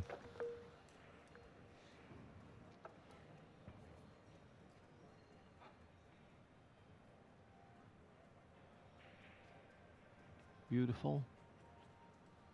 Didn't hit it exactly where he wanted to. It was more the speed that he hit it with. To instinctively play the right speed that provides the most outs.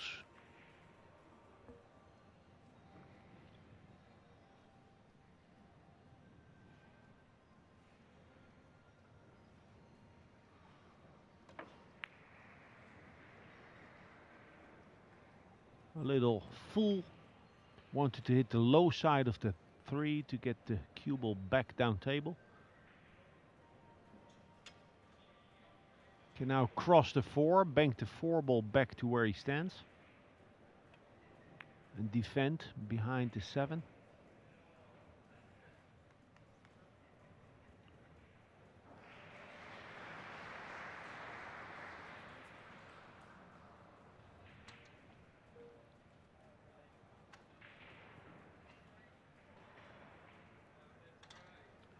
If anything, I do think that the speedy play from FSR will help Torsten.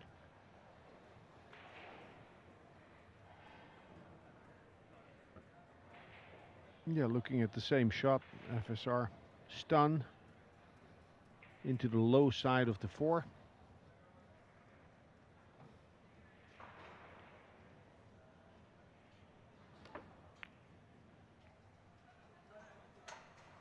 Too good.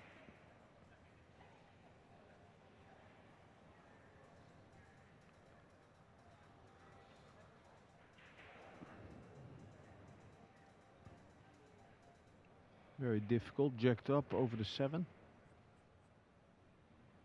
Can back cut that 4 to the 6 containing shot, but that's nasty. Can hit it on the right side, 2 rails behind the 6, but that 4 ball wouldn't find its way all the way down table. So if no snooker behind the 6, it would be exposed.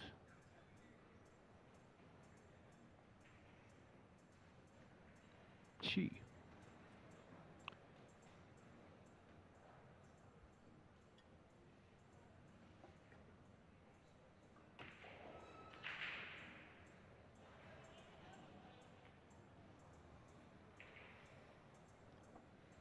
Well, it worked out. It was super difficult, even played it with a bit of a trace of spin.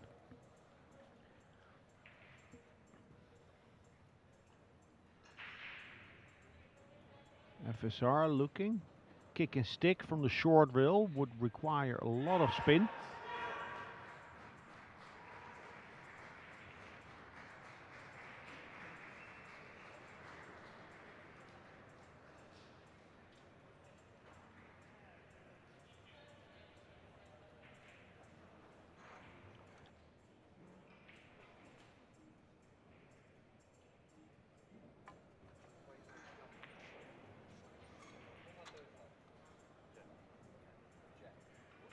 Nice shot.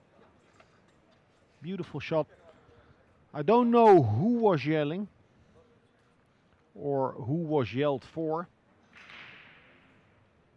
The ones that know how to reach me through social media and have an idea, feel free to provide me with some info.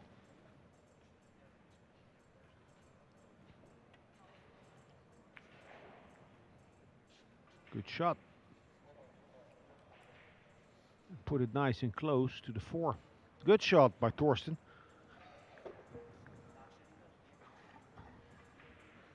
From here, I feel a 5-1 favorite to win the rec.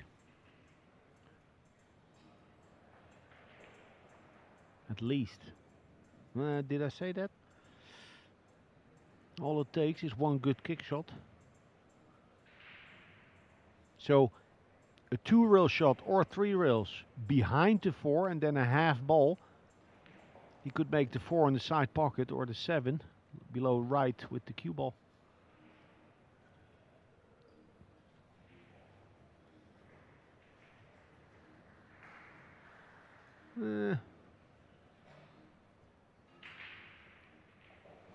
Where is he jumping to? Just over the 9 and then a 2 rail kick shot.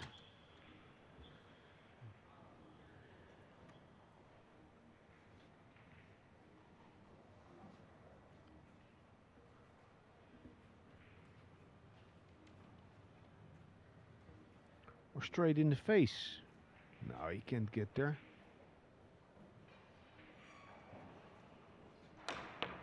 Straight in the face. Foul stroke. Nice try. Ball in hand.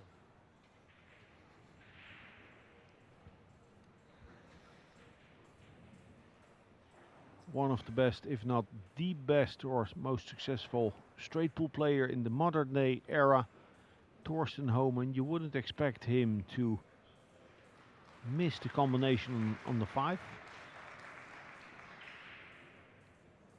Somewhere in mid-table.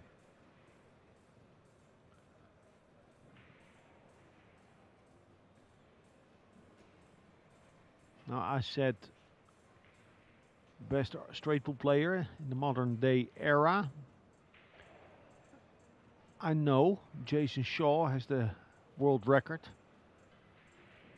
John Schmidt made so many 300 plus breaks.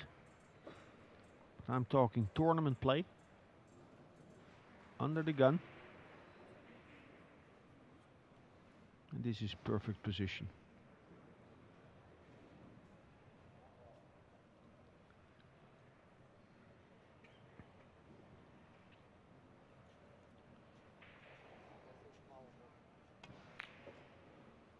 On the board, good rec by Thorsten Homan.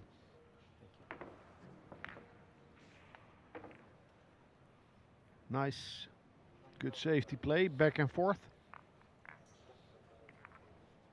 With a very nice jump by FSR, but he knew he was not a favorite for a resave there, the way the balls were positioned.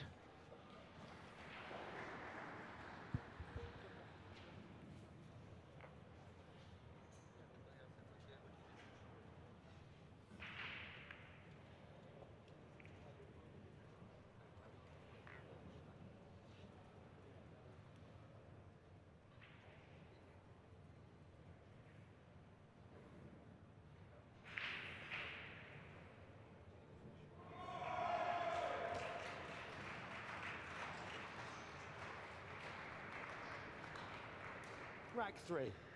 Thorsten Homan to break. Scores are tied, 1 rack each.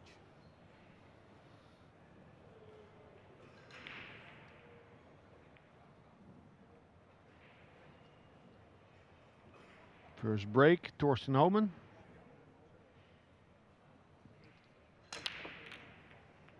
Oi, Nineball. Oi, oh, Nineball. Why not? That's amazing. Look at this. Defying the laws of gravity, it seemed.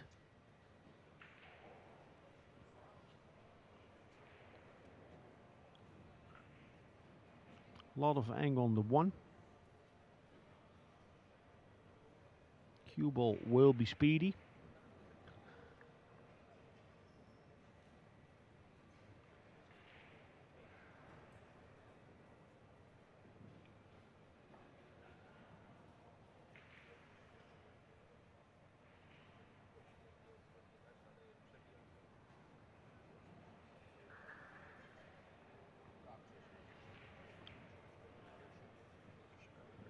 Can maybe choose to go into the 2.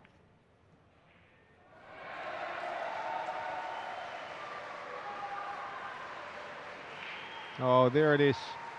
Mateusz Snigotsky beats Lars Koekherm. Coming from behind.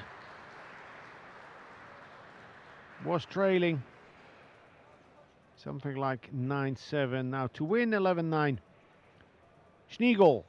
Snowball. Maybe he can snowball with some momentum tomorrow when they get going.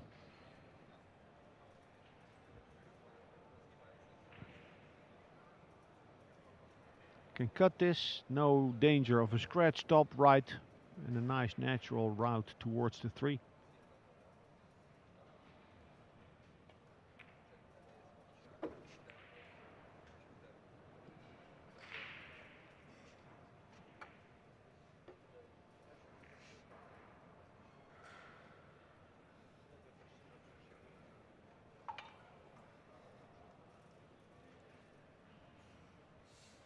Off of the short rail.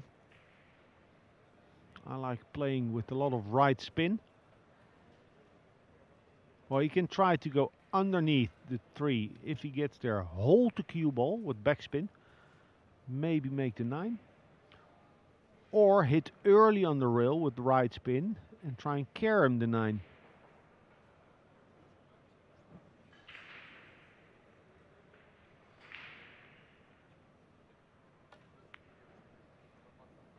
Nice try.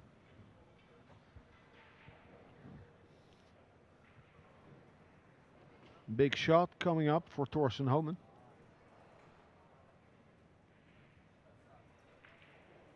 And a big chance for us to see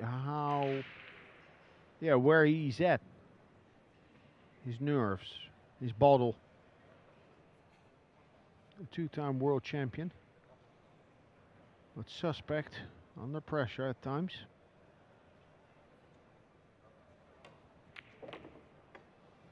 Good shot. Very positive strike.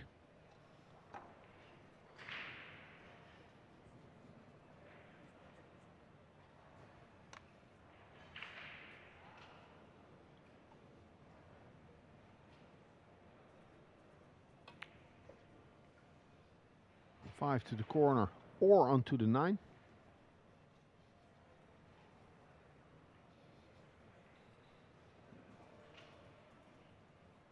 Yeah, the kind of combination where you think to yourself, is it missable?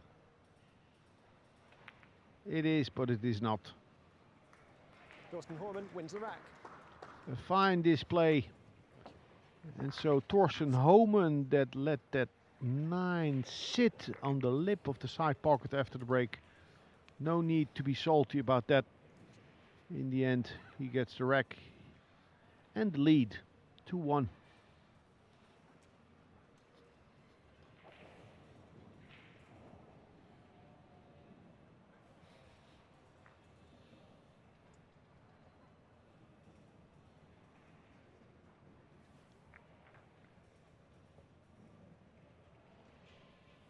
Couple of close matches going on in the arena.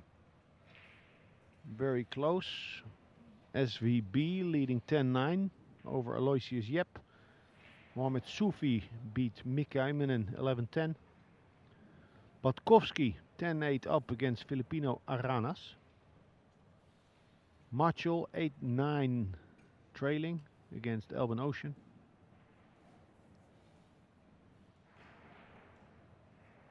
And the next couple of matches about to start.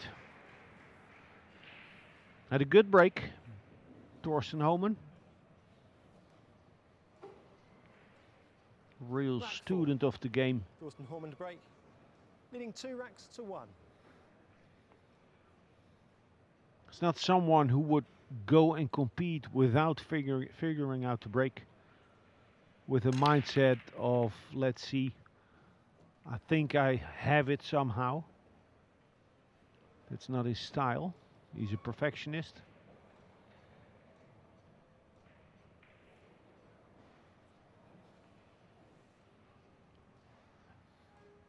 And a much more colorful personality than one might think. He's very an interested person, knows a lot about a lot.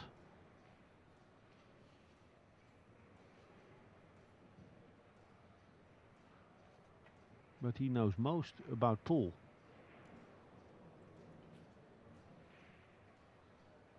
Missed a hit on the way in.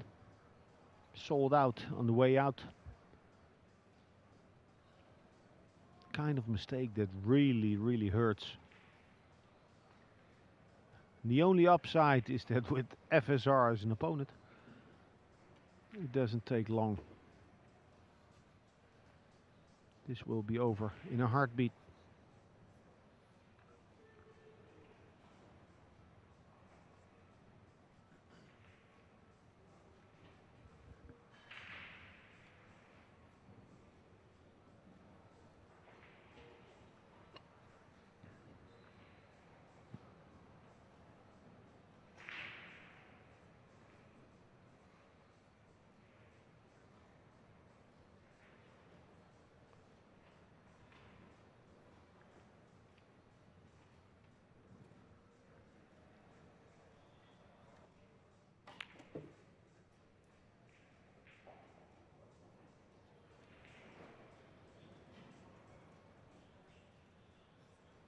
Difficult to get shape for the 5 to the side pocket. No need.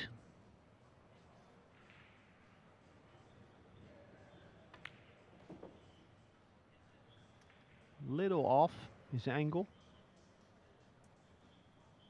I'm trying to get a feel for where FSR is mentally. So I'll look at rhythm, consistency of rhythm. He started out pretty methodically in rec 1, checking angles, taking quite a bit more time. Now he has sped up.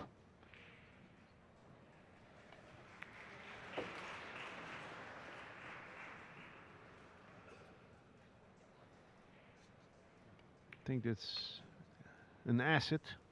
If you're able to pick up the speed with open tables, especially in a grueling format like this,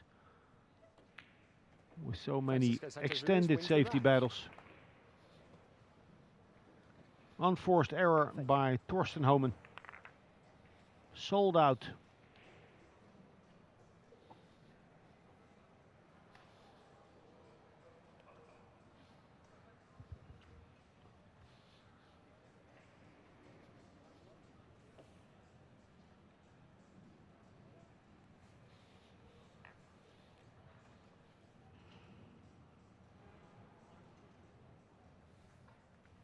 Shane Van Boning on table 1, last position on the 6.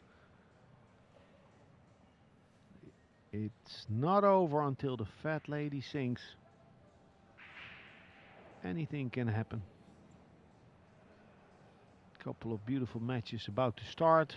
Yunlin Chang against Ko Ping Yi, both from Taiwan. Moritz Neuhausen, the young German, against Viktor Zielinski, the young Polish player. All for a place in the Sweet 16 to play tomorrow. FSR to break. Powerful break. Nice action on the cue ball.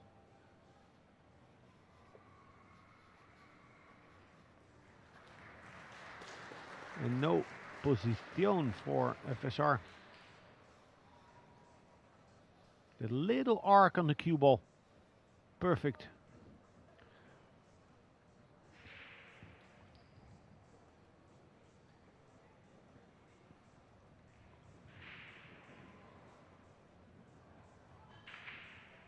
Another beautiful match about to start. John Mora against Jason Shaw.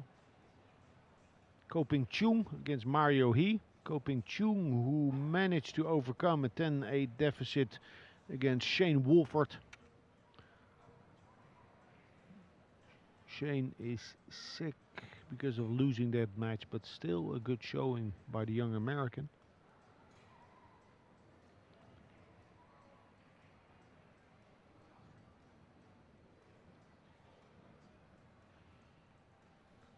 A match I would love to see the finish of is Albin Ocean against Daniel Marchel. 9-8 in favor of the Austrian, the veteran, the 4-time finalist. So no shot clock. Last match without a shot clock. So FSR can take all the time he wants.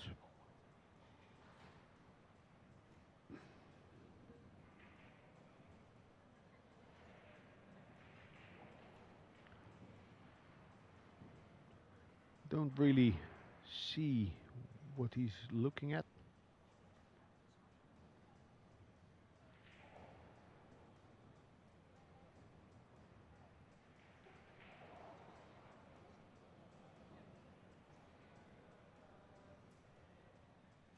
A push? Is he pushing out? Really? That's surprising. Well, at least he's going to tie up the 3-ball. Don't. Thorsten, your choice. Don't set up a combination on the 3-6. But he just left the whole lane for the 3-ball open.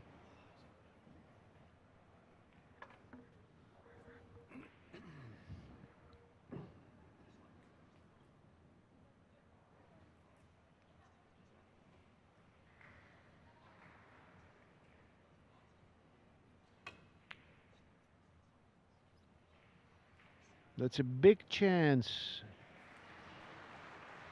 That's really the type of situation that you should capitalize against a player of FSR's caliber. Sort of a blunder from FSR on that push out to leave the lane open for the 3.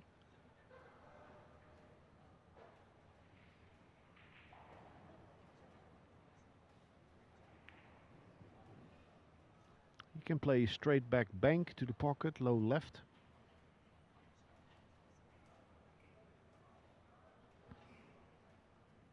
He can and get position on the 3.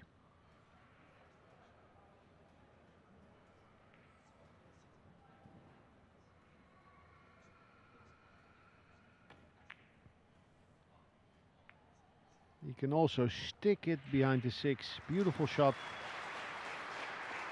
That will do the job. Now Homan will go after this 2-ball over 1 rail with stun. If he can. If the angle, the position behind the 6 allows him, he will definitely not play a high ball. That makes for too much of a reactive cue ball.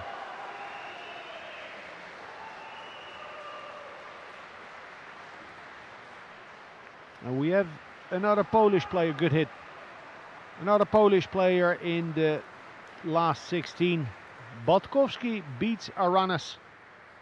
That's a great win. Botkowski emotional, overwhelmed. And he's on a hell of a run. We still have Marshall. We still have Zielinski, who will play Neuhausen. We saw Snigotsky winning his match. So that's 2, maybe 3, 4 Polish in the last 16. That's not bad. And not surprising, they just play the numbers game.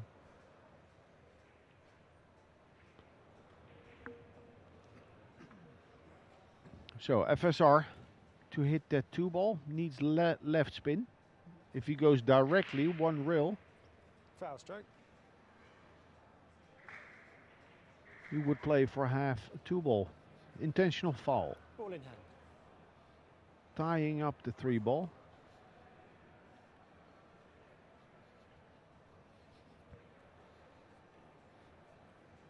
So good thing there's no shot clock.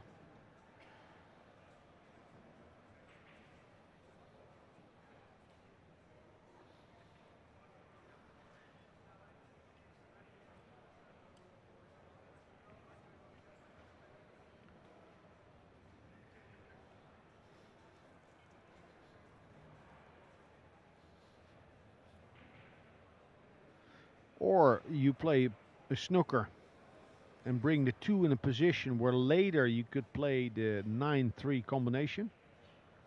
Or you play the snooker and prepare a 3rd safety.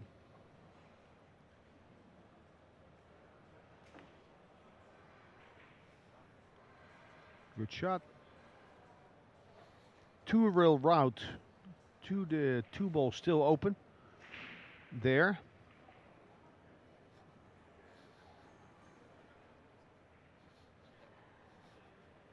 And the cue ball is very close to the short rail, so you can do a lot with hitting high or low. You can make it arc a little bit. I think the difference between high and low, so the same point on the short rail, but hitting high or low is at least a diamond on the long rail.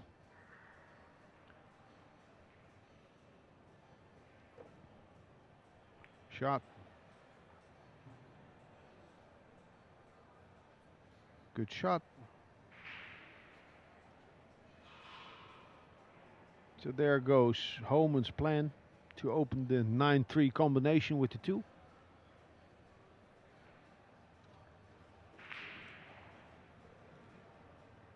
Is it any use to pocket the 2 and go up and down?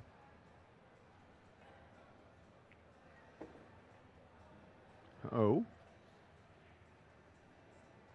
So I assume there's enough room between the 3 and 9 to play a stop shot snooker, or actually stun run through. He wants to trickle forward with the cue ball. Good shot.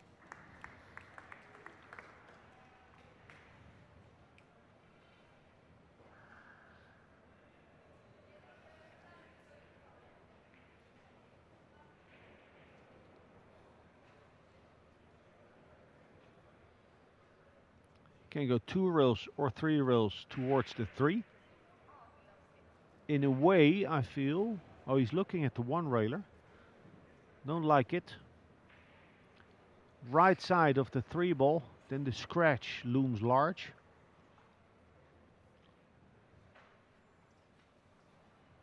Oh, second intentional foul.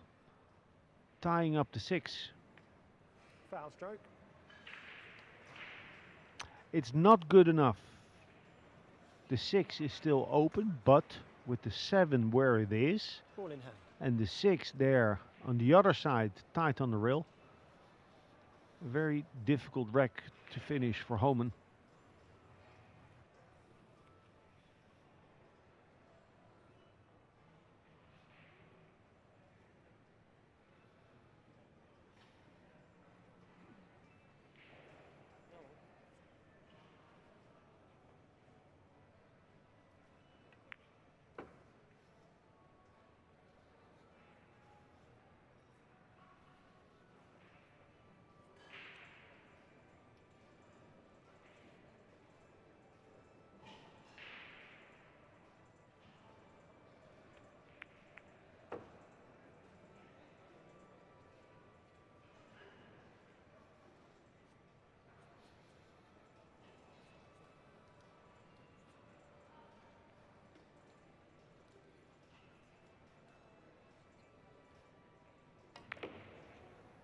Surely he has a plan, but he'll make the final decision, Homan,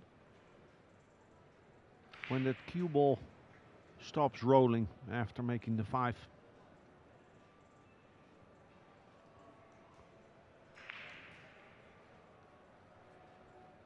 So he'll go, I don't know, approximately center table.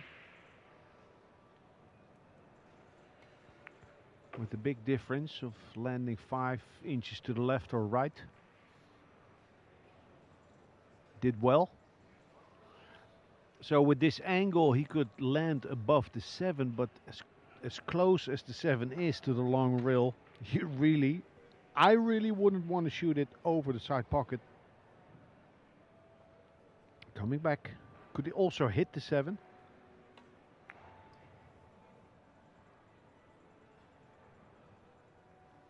Yeah, very tricky shot.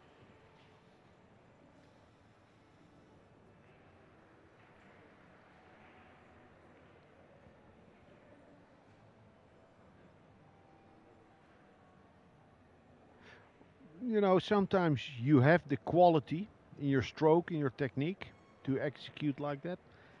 Maybe, you know, easy for me to say in hindsight, if that shot isn't there to play, then just make the 6. Make the 6, maybe bump the 7 and see from there. Cinch it.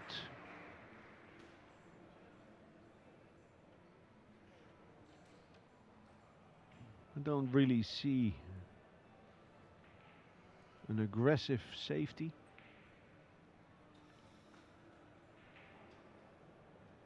He can clip it on the left side, bring the cue ball back, put the 6 where the 9 is.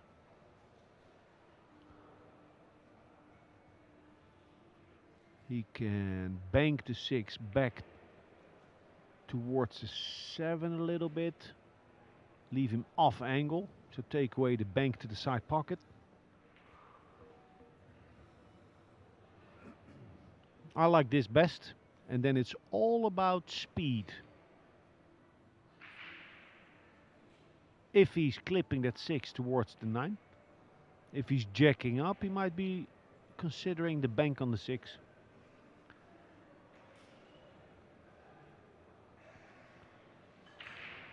Clipping. All about speed. Cue ball. Tied to the rail.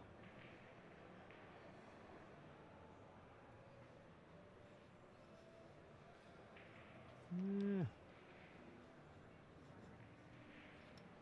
Would have liked to be a little more parallel to the short rail. Now Homan can get out of the position quite easily.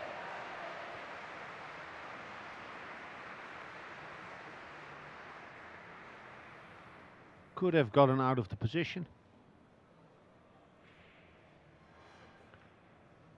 He's not executing, Thorsten Homan. Too many openings left for FSR.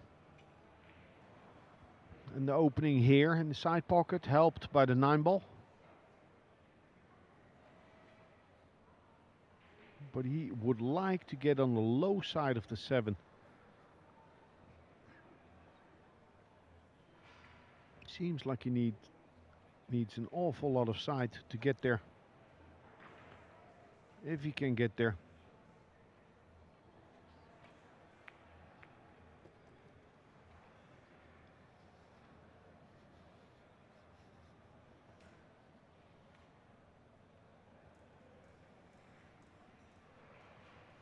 Yeah, I think he's all in. Little further away from the rail. He might consider the cross side. Now it's all in. If he can load up the cue ball with tons of left spin, he can go long rail with the cue ball. Put it on the rail in case he misses. Shot. Yeah, very good shot. And I think Thorsten Homan will be fuming. Francisco Sanchez Ruiz wins the rack. Missed that 6 ball, and it was a very missable ball, but he can't be content with the way he stroked it. And then that sellout on the 6. Too thick. And that is too cheap a rack for FSR.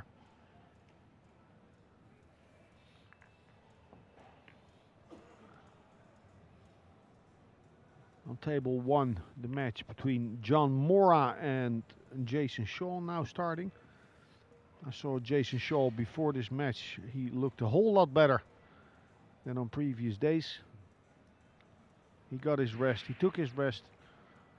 Slept about 16 hours, he said.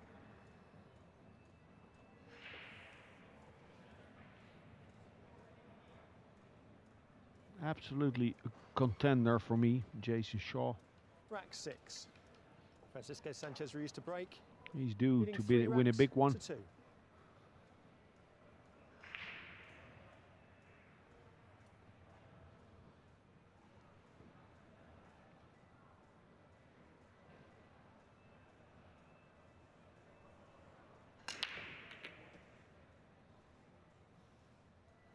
Seven ball.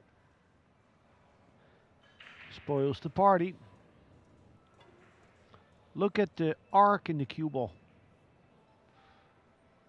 It's all about timing this break.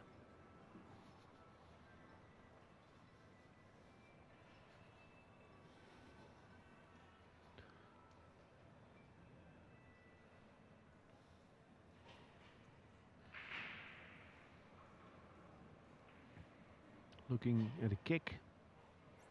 Maybe a half ball kick. He would have the 7 and possibly the 6 working for him. Softly. Push out cool. So he's giving approximately the same line to Thorsten, but tying up a ball. Thorsten, your choice. And by tying up the ball, by making the table more difficult, he sort of lowers the stakes of this safety battle on the 2 ball.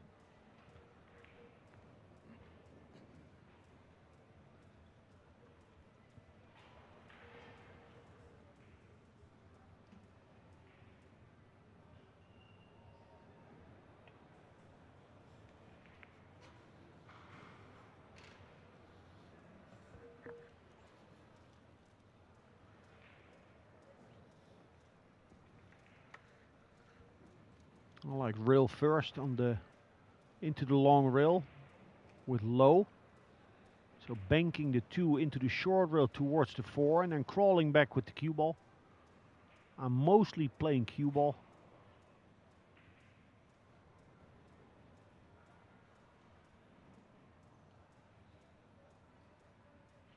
A shot you really don't need to play hard, and basically if you get a decent hit, the only way to sell out is to leave the 2 ball in front of the side pocket where the 4 is.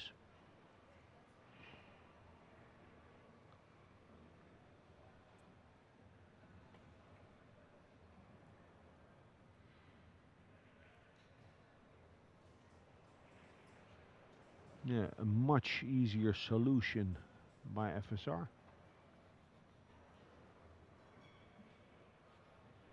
Mark of a champion. Know how to keep it simple.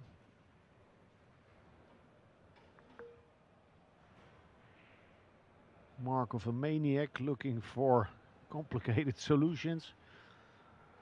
I said that, rail first, draw back.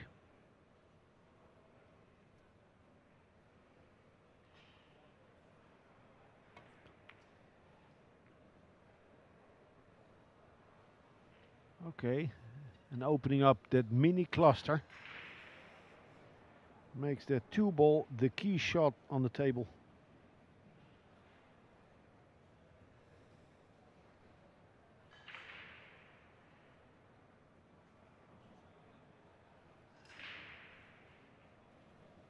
Obviously the bank, that's about straight in. It's parallel to the 5-2 line. So straight in the face, it'll come a little short. But other than the bank, he can, but that's thin. If he banks the 2 ball back to the right side above the 6, that cue ball would be really speedy, so that he would need to kill the cue ball on the 3, and that's asking a lot.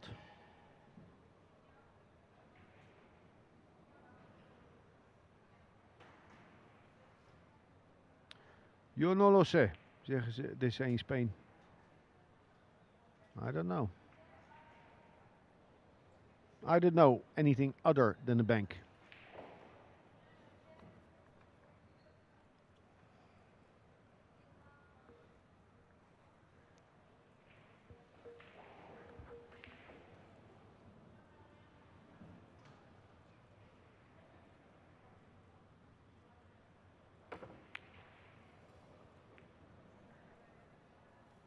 Yeah, was lined up to go just short. But it's very difficult in bank pool or when you're playing banks to hold back on the speed. Feels like you're going to deaccelerate.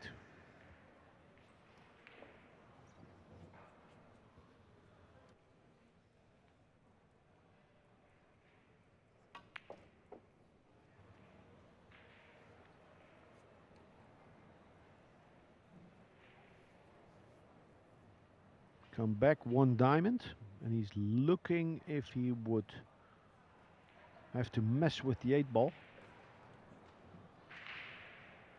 Not if he leaves the longer 6. So in this way, coming out 1 rail, it will be a longer 6.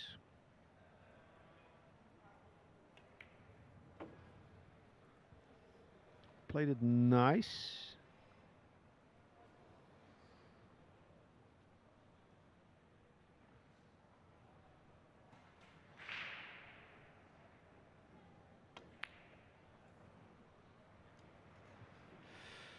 Yeah, that's, I have to admit, a bit painful to see. A 2-time world champion.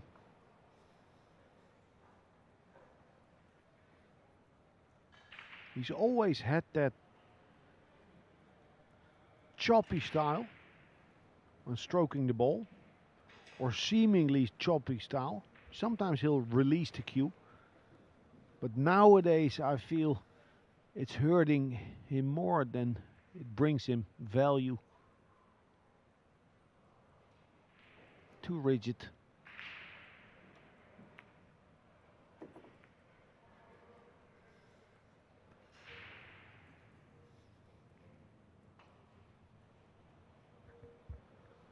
So let's check what's going on with Daniel Marchal. Could be the third Polish player to qualify.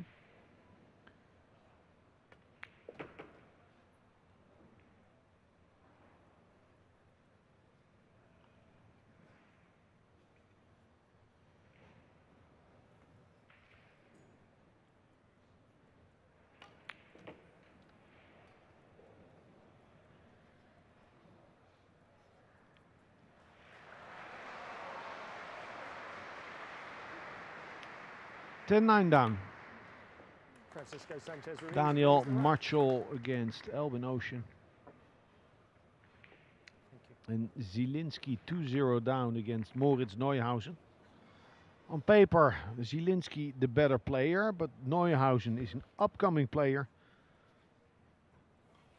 And a former junior world champion.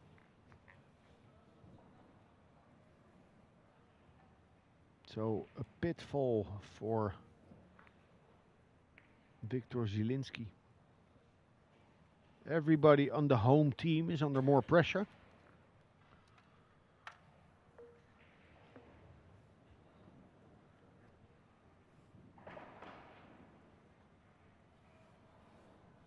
But it's good for the tournament if many Poles go through.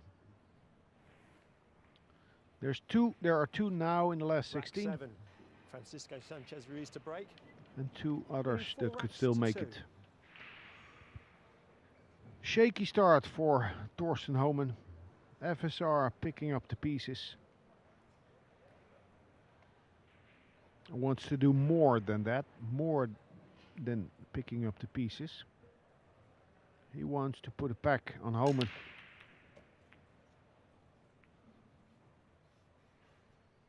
And this is open.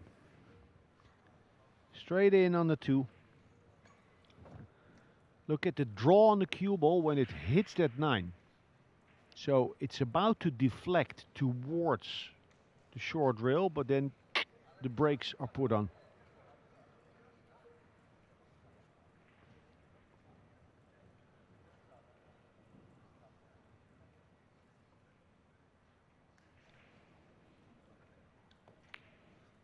Oh, that's nice. Creamed it in. 2 rails around the 9. He'll come in towards the 4. That's the nicest way to play position. Here he knows he's good. Good enough. An extra diamond would be nicer.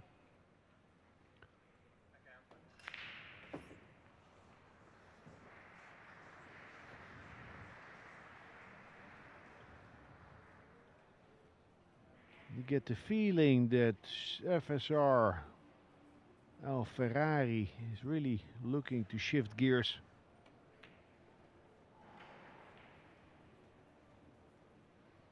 Now, don't mess about. Give yourself a proper angle on the 7.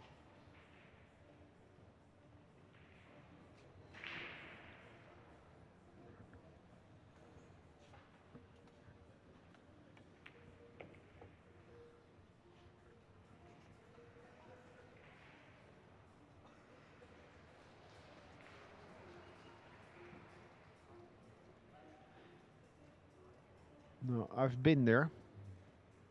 A big match where you start out badly, and if you already broke down, if you're already in pieces, and your opponent leaves himself a difficult angle unexpectedly, then you think, well, he's probably gonna make it. If I'm still in the game, I'm continuously on an edge, ready for the next chance. But it's hard to see FSR go wrong. Sanchez Ruiz wins the rack. We've seen a couple of errors also by the Spaniard. But now with the break and run, a 5-2 lead. He's looking good. He's looking smooth. He's looking to pick up that monstrous rhythm.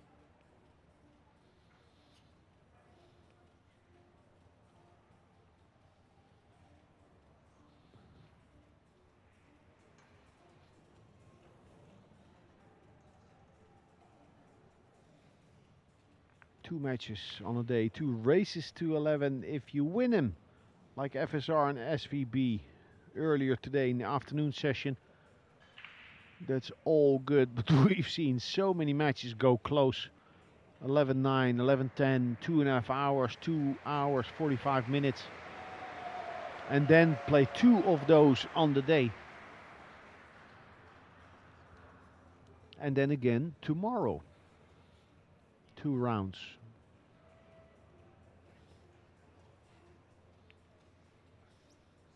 Rack 8. Francisco Sanchez Ruiz to break, leading 5 racks to 2.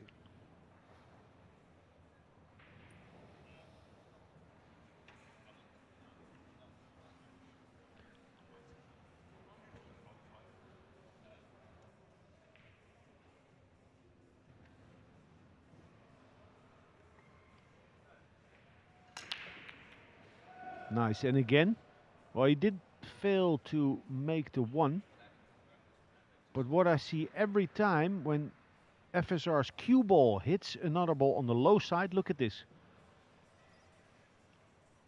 So it hits the 9, it wants to deflect towards the short rail, but then there's the backspin, pulling it back. Keeping that cue ball in mid-table.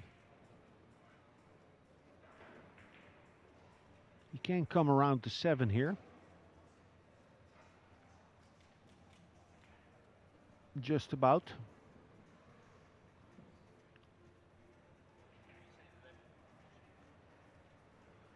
He would send the 1 ball towards the 8. Now even if the 1 is exposed, it would still be a difficult position for FSR to find the safety.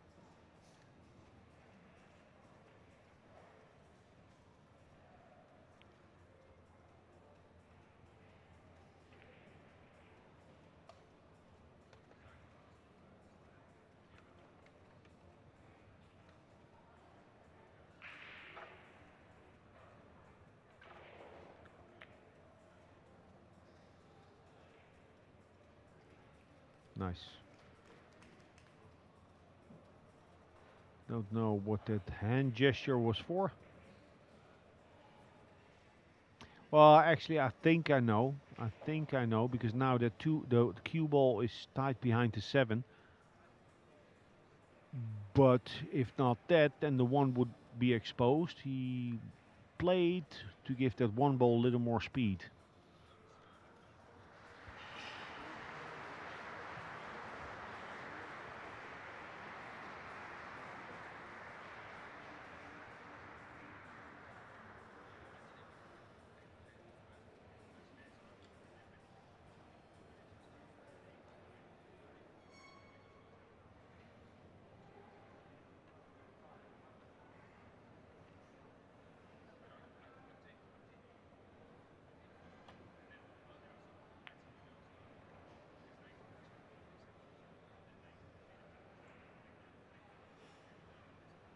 Good hit. Bank it. Can also cut it, but he would let the cue ball loose. Difficult to control the outcome there.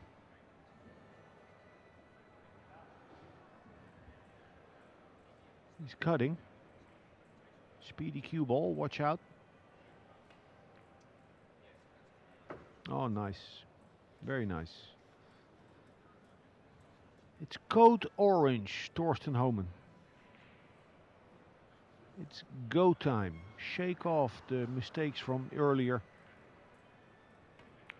Play pool like you can.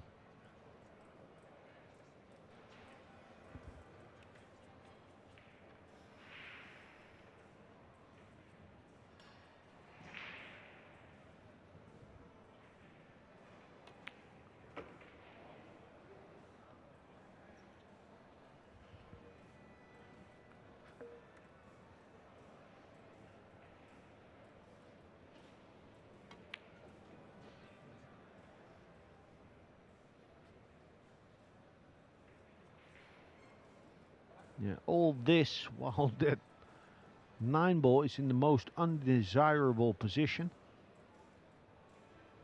Super difficult.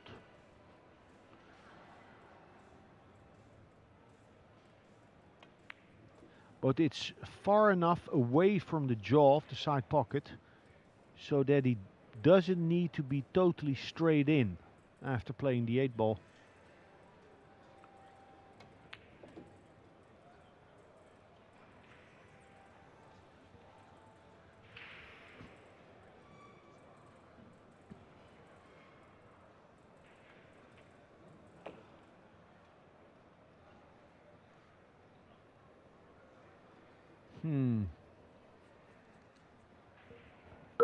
Would have liked more angle, obviously. A lot needed now to steer the cue ball to the right side. It goes. There's no risk of scratching.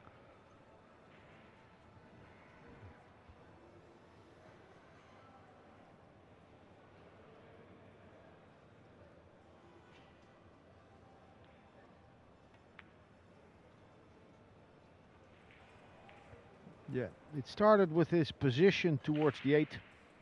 Left himself too much to do. It's becoming a painful affair for Thorsten Homan.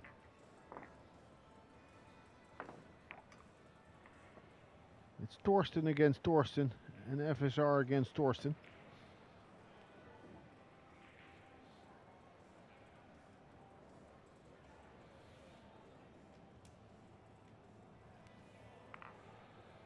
He's a rhythm player. Thorsten clearly was playing fast. Not too fast, that's his style. That's where he can get into his highest gear. And he breaks good, Thorsten Homan. That's what he has to tell himself. If I just find that gear, if I start finishing my racks, I have a chance to get back in the game.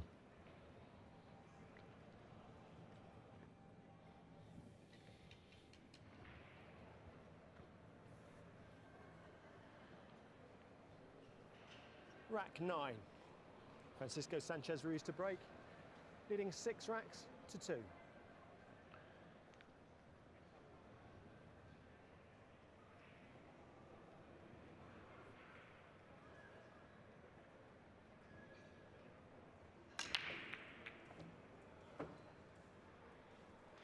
Two ball. 2-ball doesn't exactly sit up for a shot to the side pocket, but it's accessible.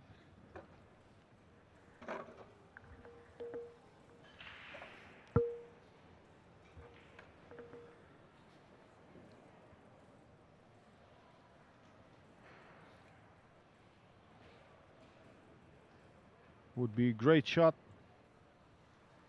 It's tight and the cue ball's close to the rail. Have to be very precise on the cue ball. Any unwanted side and you're gone. The cue ball's gone.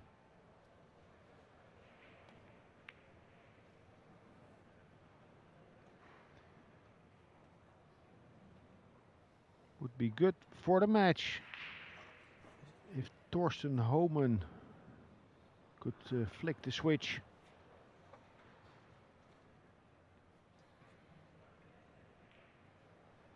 It can happen.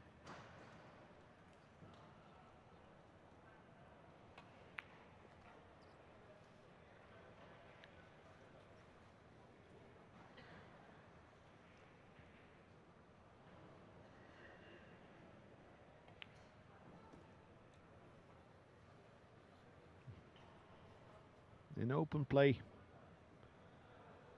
don't overthink it.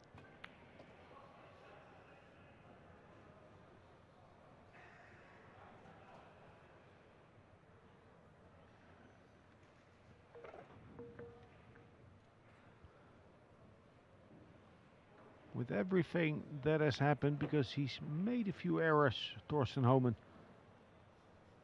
would still be 6-3 if he runs out here. Acceptable, manageable.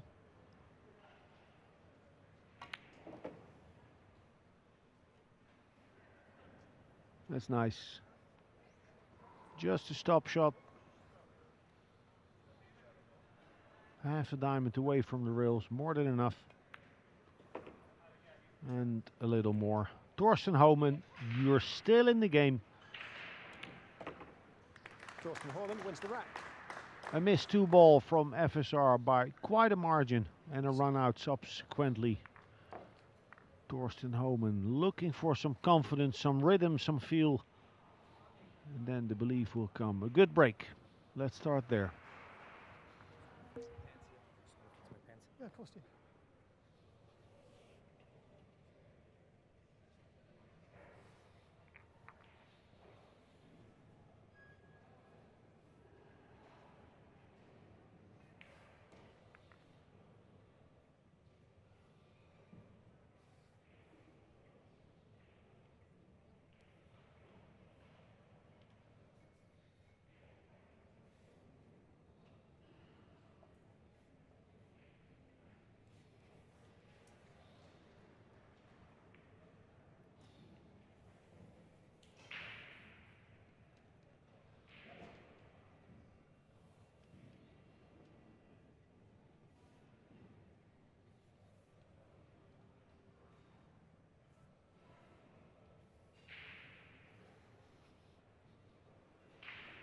Rack 10.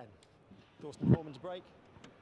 Trailing 6 racks to 3. So I'm joined by Albin Ocean, who just comes from beating Daniel Marchal, 11-9. Yes, sir. Happy? Yeah, of course. It was a rough battle. Didn't go my way in many situations, but also same for him. We had like 100 Polish people behind me, and well, he made it was a tough wreck on 10-9, and he made a bad decision on the 5 ball, missed it, and kept me alive, and so I won the match. Nice. So your takeaway from today for tomorrow, what is it? Like a note to self. When you wake up, dear Albin. First of all, I hope to play on the TV tables because they play slightly different. I think because it's a little bit warmer in there, so outside it feels like at least or maximum like 4-inch pockets, and the rails bounce a little bit more. Yeah, sure, but something you can control. Something I can control. Well, hopefully the break. I think in the whole tournament till now I ran out like only 5 or 6 racks because I rarely get a shot on the 1 or 2 ball or whatever. So I had to play a lot of defensive games, of course, which is my big strength, but it takes much more energy than having like a free roll and ran out 2, 3, 4 pack. So that's what I'm looking for tomorrow. Yeah.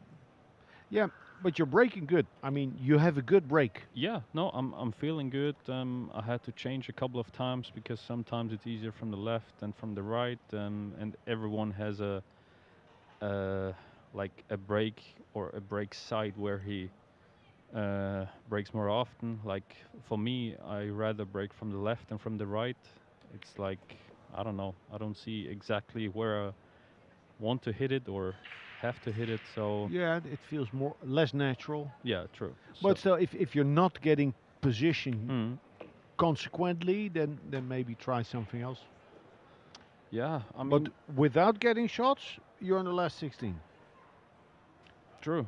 That's why I had to fight hard for every game. Won like 90% of the safety battles I had in all the matches.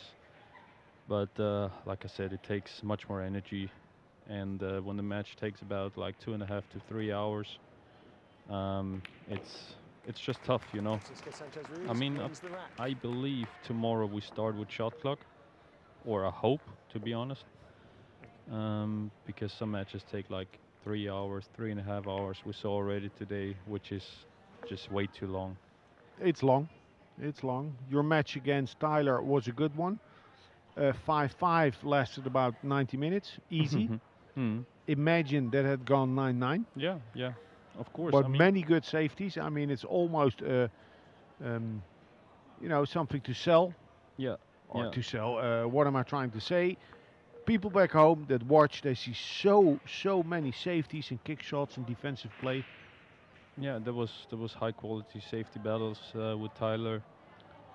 But I think you could clearly see that, especially Tyler, he lost kind of his stroke after all these safety battles.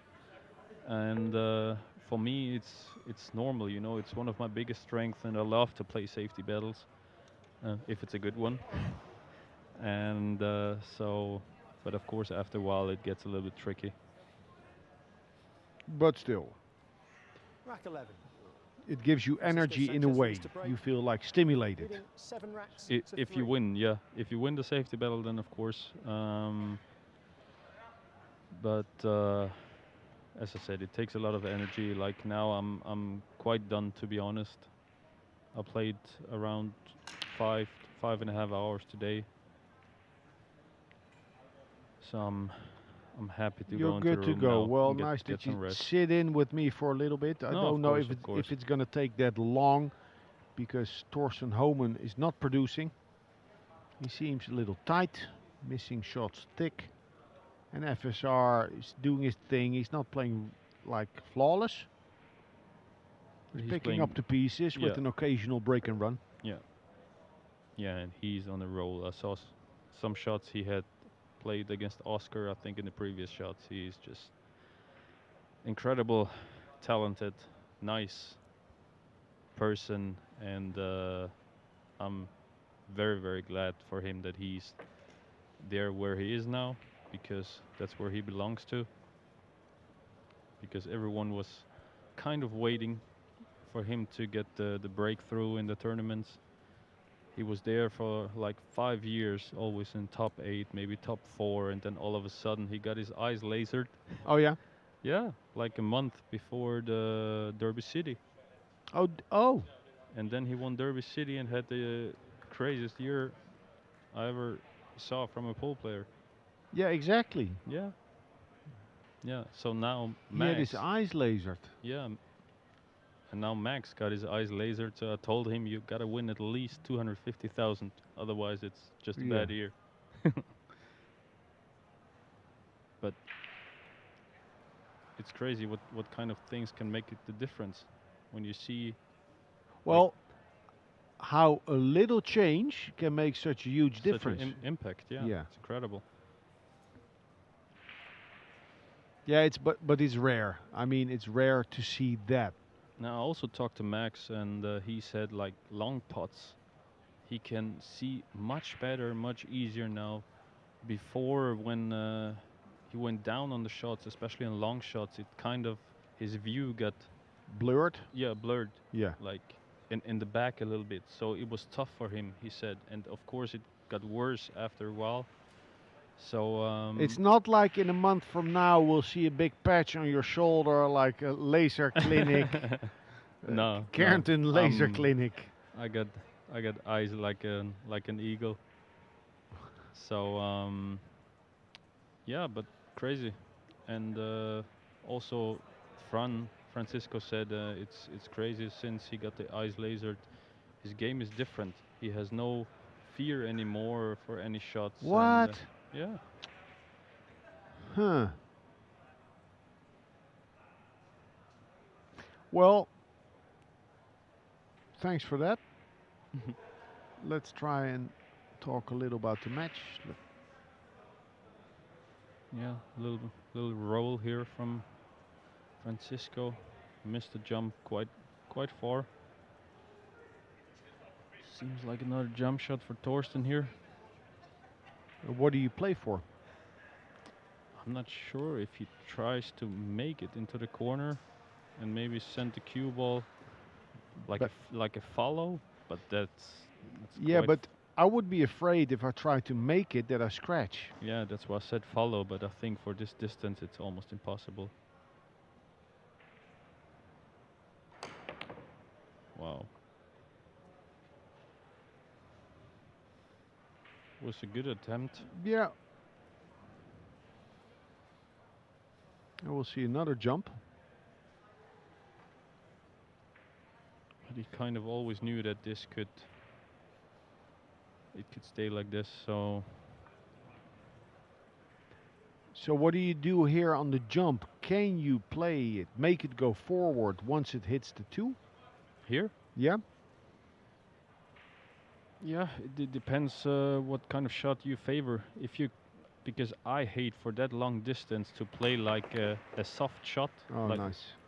like a soft jump, because then I always get like out of line, you know. Then I always add a little bit of English if I have to just play a soft jump shot with that distance. Yeah, so you would have played. I didn't. would I have played wasn't it the sure same. this was on Yeah. like this. Yeah, I would have played the same.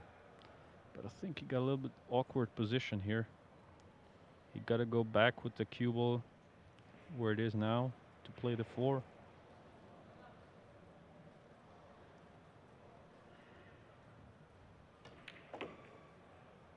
Good stroke. Better than Yeah. he made it look. Now he needs a good angle for the 5. He doesn't want to end up straight.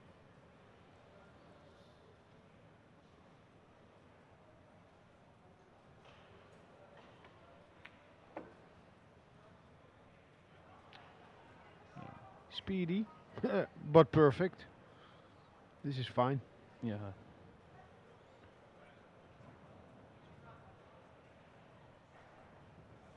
No spin. No, just roll it in. Depends on how much angle he wants on the 6 to go to the 7. Does he want less angle? That's kind of awkward, I believe. Yeah, these are not pockets where from this distance you would like to hit it fat, just to hold the cue ball a little better. Yeah, I think he needs a good stroke here to maybe clip the 9, play a little draw shot, clip the 9 for position on the 7. Yeah, I believe so.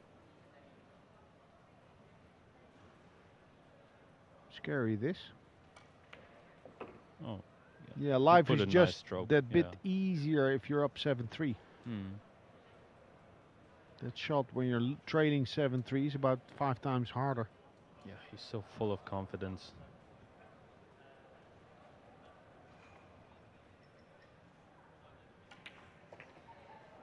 I wouldn't be surprised if he would reach the final again.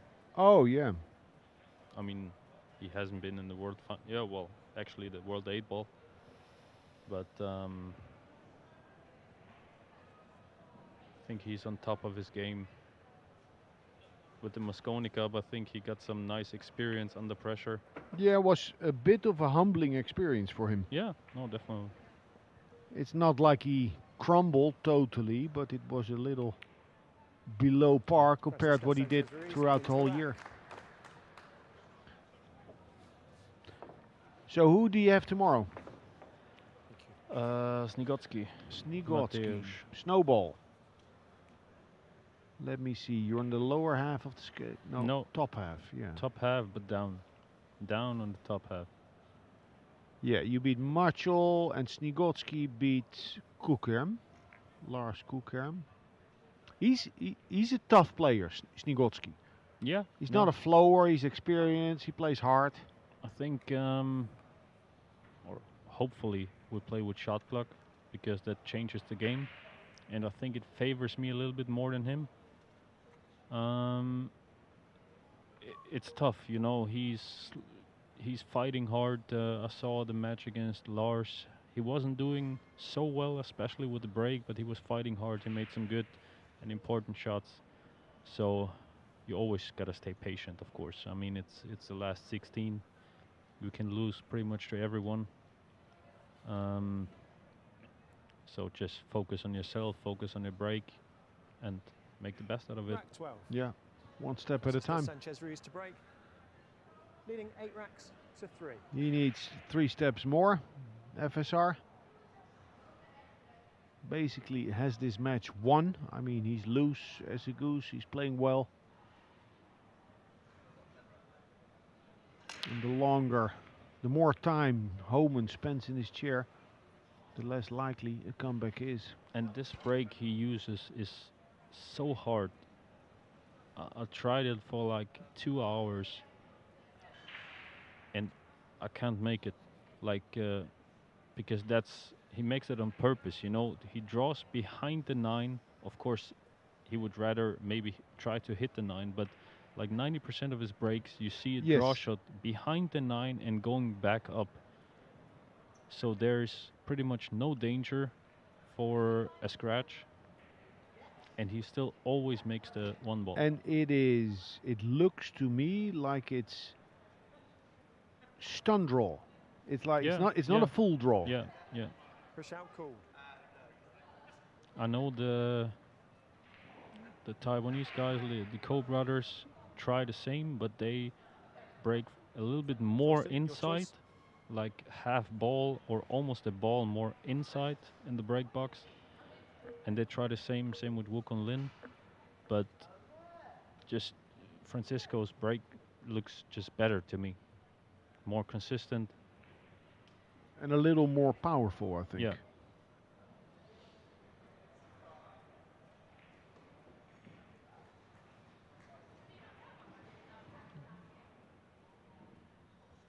Push out, you would think. There are good possibilities here to save the 2 ball. But it seems like Homan is past that point. He's pushing the boat out, he's playing all in. Yeah, he kind of has to. He knows his opponent is in his prime. You won't get much better chances than this. He probably won't miss a ball. He's 8-3 down. You gotta try something. If it didn't work out till now with like safety game or whatever, you gotta try, play a little bit more aggressive. Can he spin this? I think I think he would like roll it in with a little bit of maybe left English or even without, to go between the 4 and the 3. Oh, if that's the angle, then that's fine.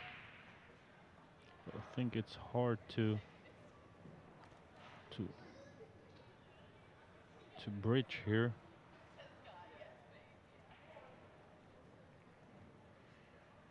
Can also choose to let that cue ball loose a little. So spin it less, play 2 rails, and head towards the 9.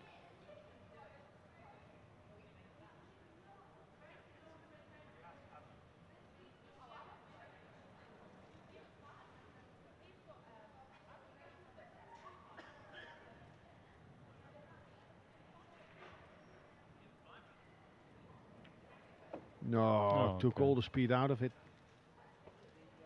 So it's not like, why do you take all that time if the result is this? It was a difficult shot, and 80% of all the shots he plays quickly, he plays in a real nice pace, and he just takes that time when he needs to. That's how he gets to play nigh perfect.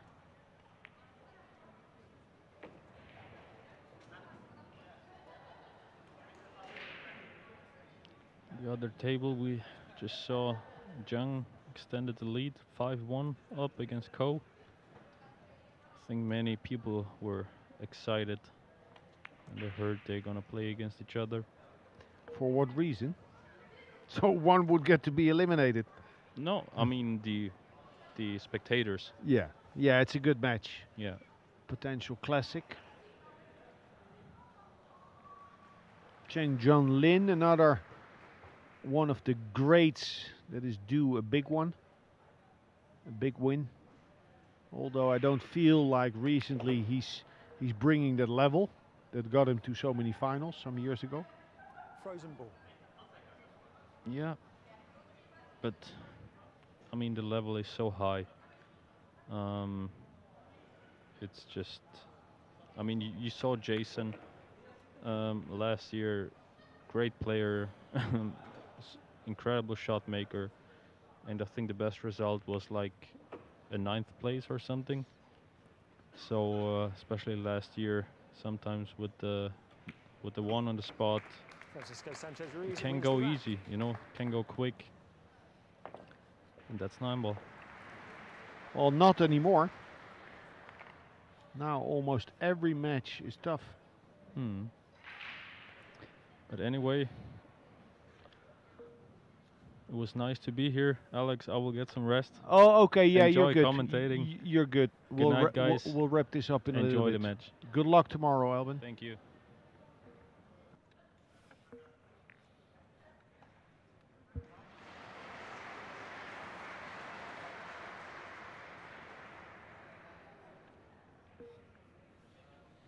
Playing for two, FSR is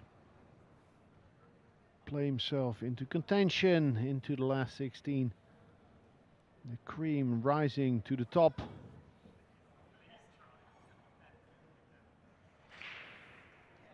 Beautiful format. Rack 13. Francisco Sanchez Ruiz to break, leading 9 racks to 3.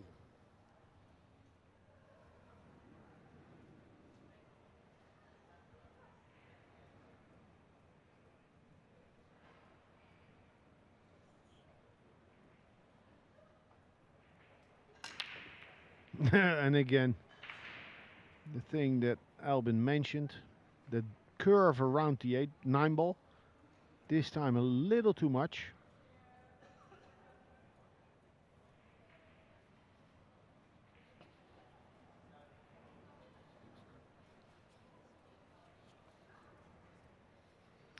Big shot coming up. He would like to finish this match clinically.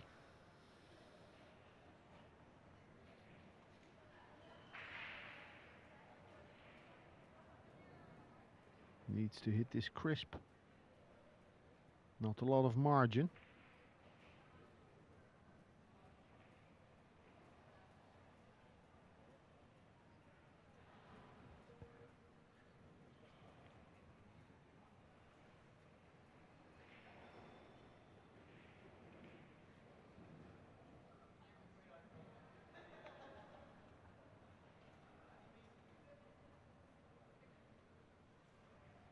When players look at all these positions so meticulously, it's not because they need to absolutely land in that perfect spot. It's also to make it click.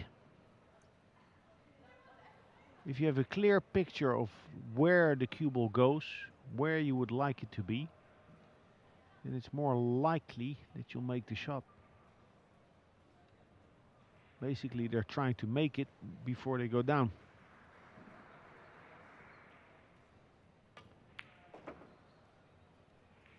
Nice. Beautiful.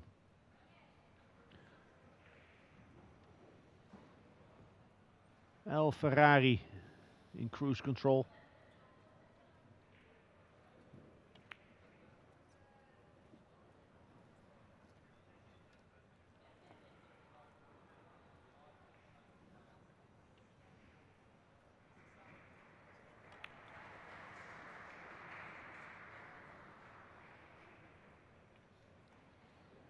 Get straight in on the 6. No need to go to the long rail.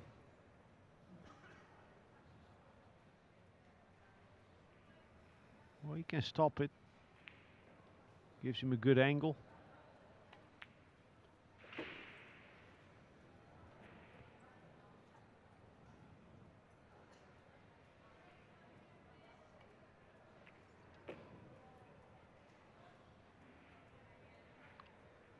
Unstoppable on day 3 of this year's World Championship.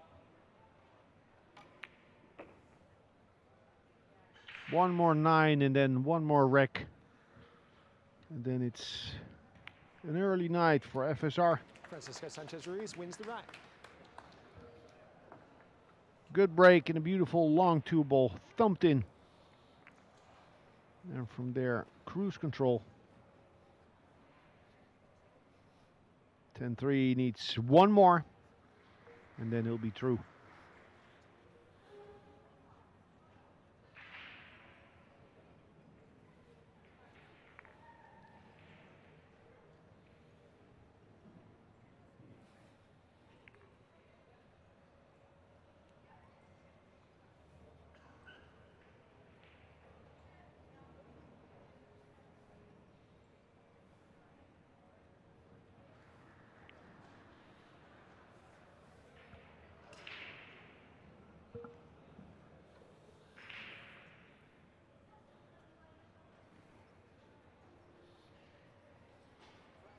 Rack 14. Francisco Sanchez Ruiz to break. On the hill, leading 10 racks to 3.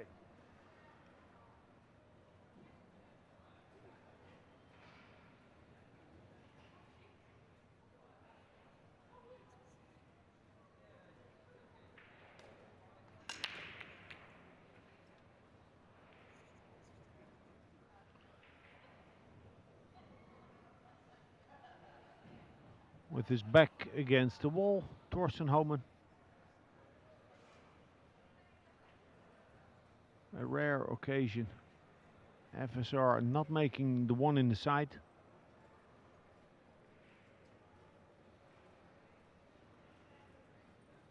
One of the pillars under FSR's game, his break in all disciplines.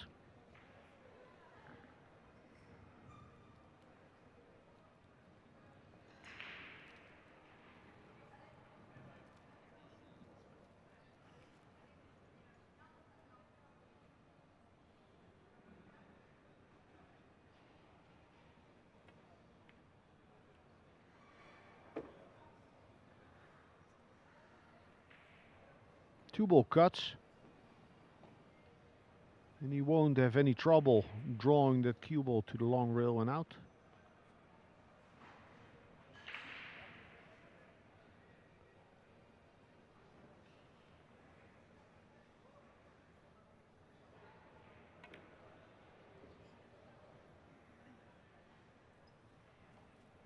Enough room between the 9 and 7 with an angle on the 4 to go into that long rail and then behind the 6.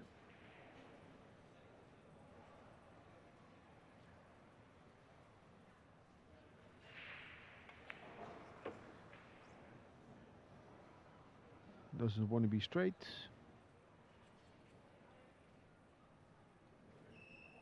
Top spin.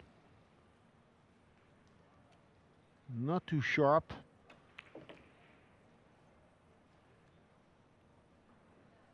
Well, it did accelerate sharply forward, and therefore he ended up so close to the 6.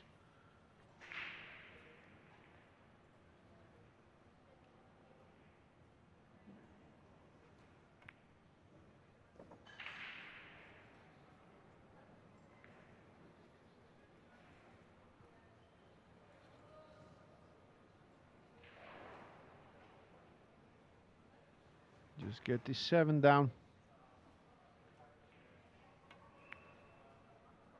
Resilient Homan. Refusing to roll over.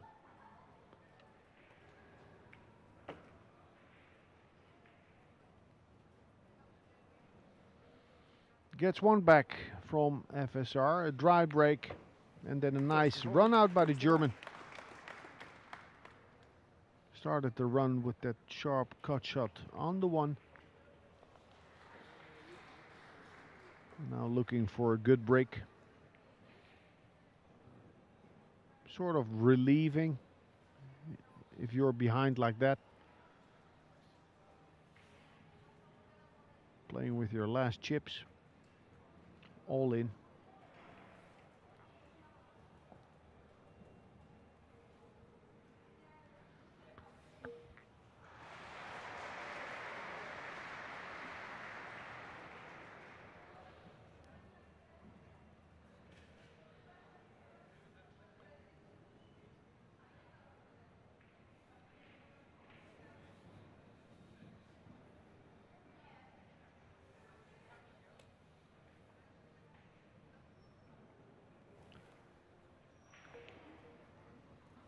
Rack 15.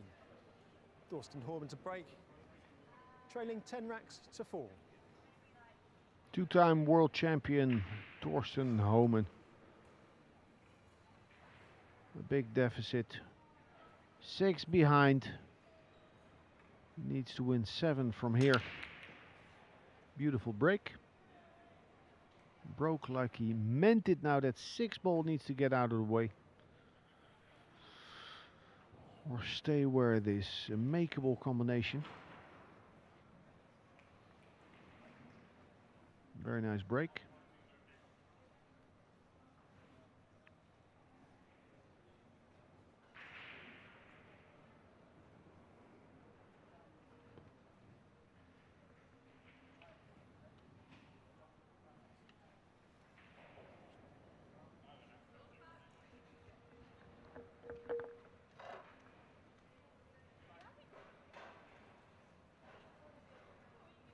This is it, all in on this one.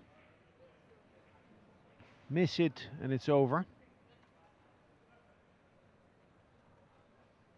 There's a kick safety behind the 6. With a different scoreline perhaps. But I do think he's the favorite to make this 6.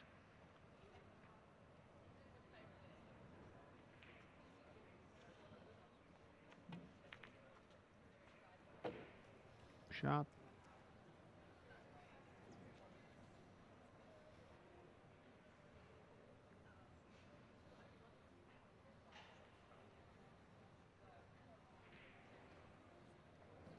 Makeable. And a nice angle for the speed. Once across, back and forth. Nice. Big bounce. Big bounce. He's going to have another cut on the 4.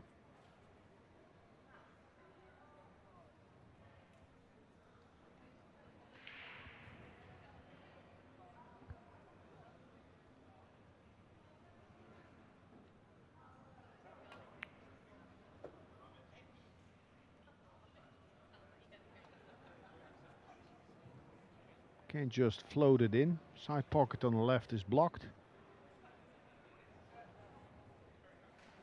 Twice across, I think. Center ball. Shot.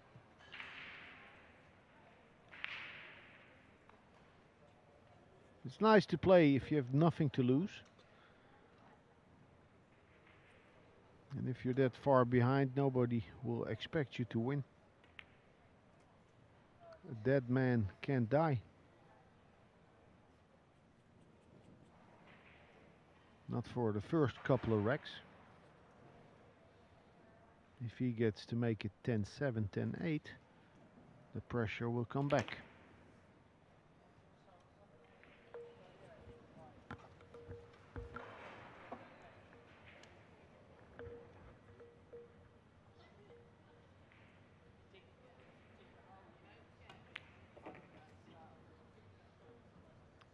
Caught his gear, Thorsten Homan. It's a little late, he'll be the first to admit it. But better late than never. 10-5 with a break and run. Let's see if he has more in store for us. Thank you, sir.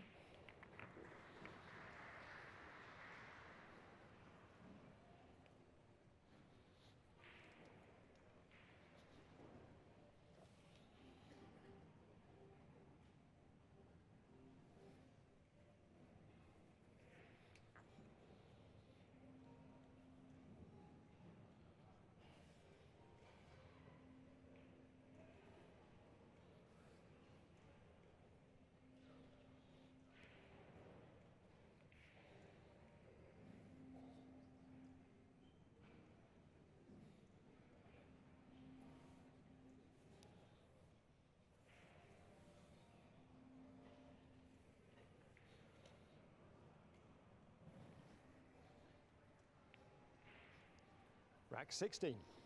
Thorsten Homan to break. Trailing 10 racks to 5. More of that, please. Thorsten Homan. Break him like you mean it.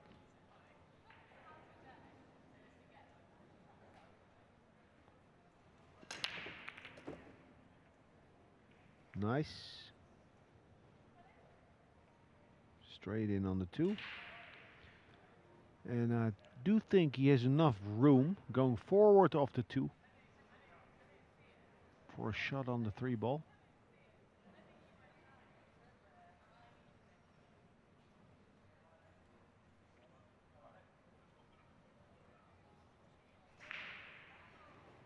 I think he'll just roll forward. We'll be getting close to the rail. That's all right.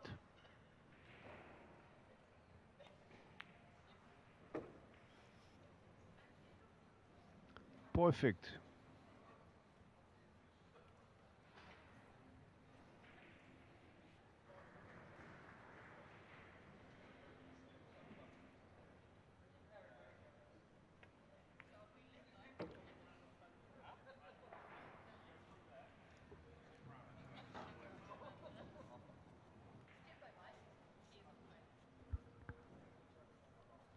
bit of an angle. Needs to power his way to the left side of the 5.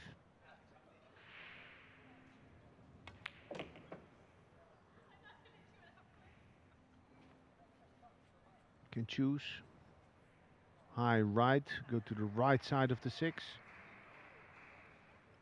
or approximately to where the cue ball is now and swing it round.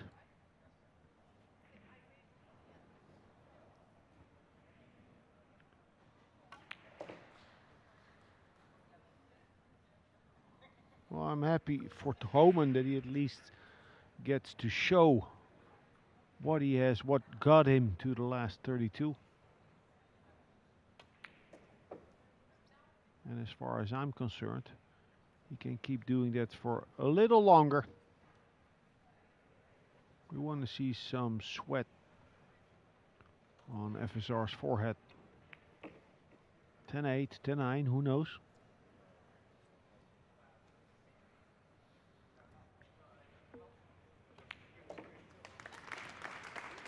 Homan wins the rack. 2 break and runs. And not surprisingly, FSR taking a timeout. When you need to go, you gotta go. And maybe halt Homan's momentum. 10-6.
Rack 17.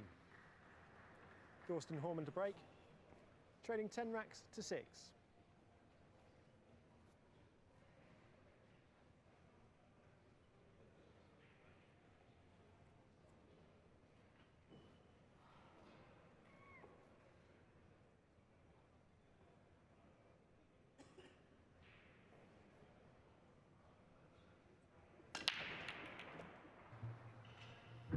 Homan winning 3 consecutive racks, 2 of which runouts. And in a great position for number 3, the 3-pack. But it's one ball at a time. Cannot get ahead of yourself. That's so easy at this stage of a major tournament.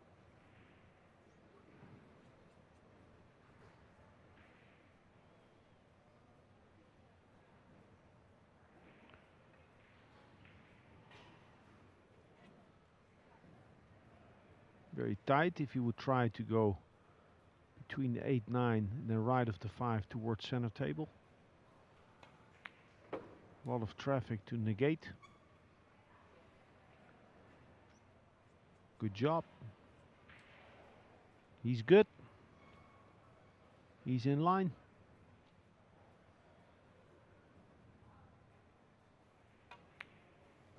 Oi, oi, oi.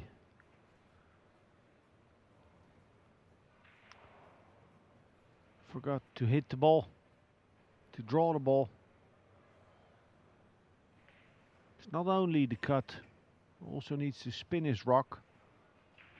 And then hope he doesn't overdo it and ends up too high.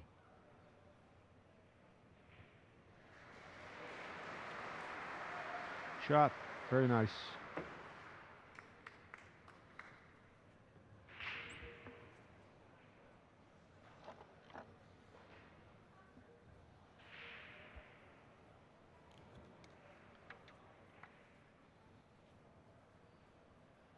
Drawing back.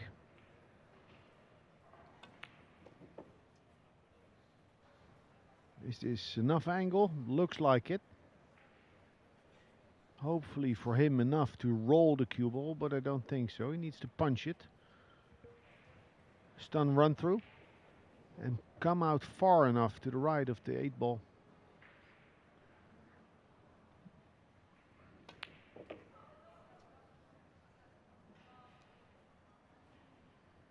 Yeah, he should be all right. Smooth it was not.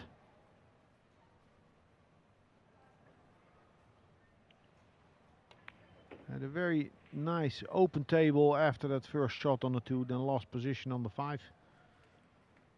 And now once again, but good stuff nonetheless. Wins 4 in a row. And the last 3 break and runs. 10-7. Homan wins the rack. Nice. He's beginning to make a match out of it again. Gradually. Now if he can come with a good break and another break and run, 10-8, keeping FSR longer in the chair, the heat is really on the Spaniard.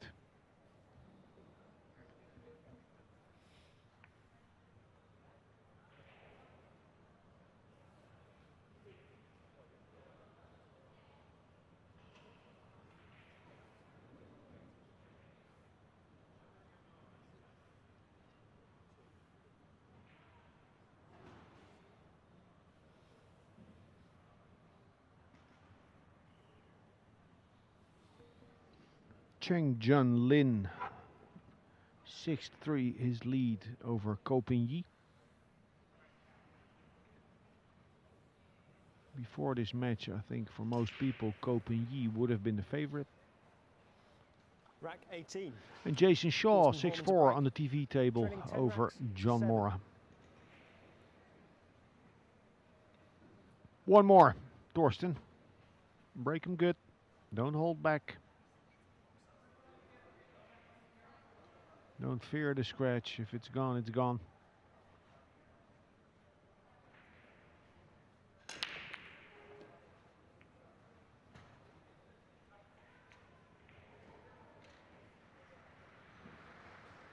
Okay, FSR will get back to the table.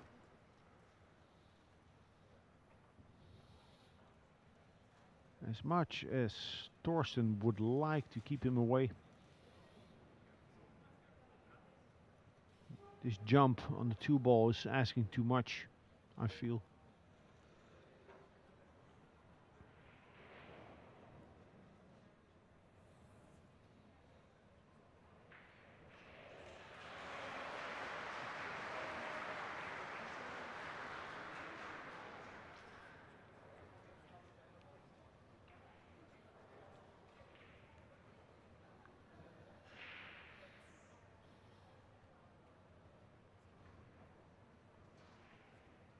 Gives it a long, hard thought. Remember, tomorrow we'll be having a shot clock all the way to the end, 30 seconds per shot. It's going to change the nature of the game. Less likely that safety battles will be as protracted as we've seen them today. Push out called.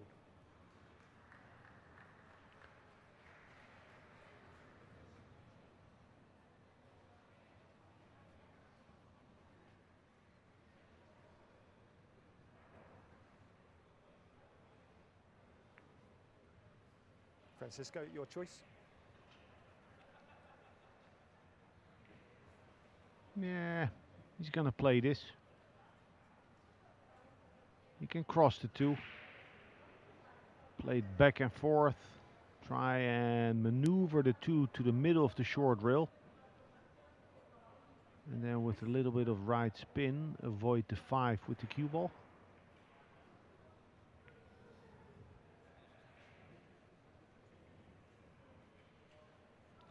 Trying to get a feel for the speed. It looks from here as if it's a nice angle to play that shot.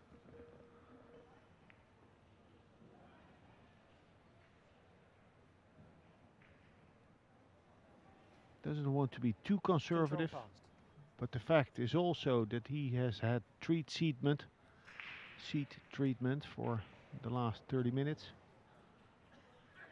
25.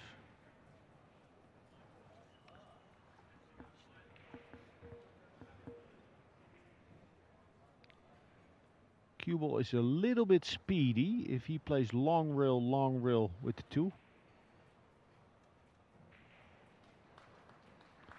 That's the tricky part, I feel.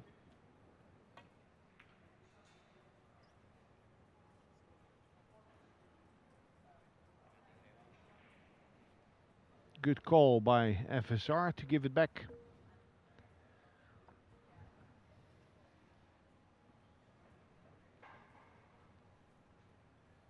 An exposed 2 ball, many options.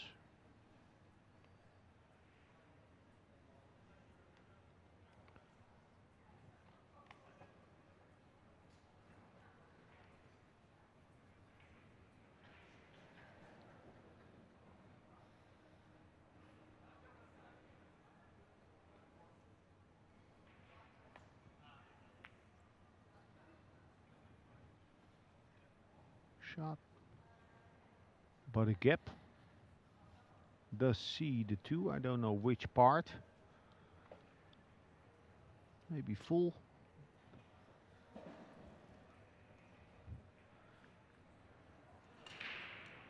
Can bank the 2 ball in between the rail and the 5. Has the 6 and 7 to work for him, but there's also possibility of leaving a big gap. He'll be mindful of that.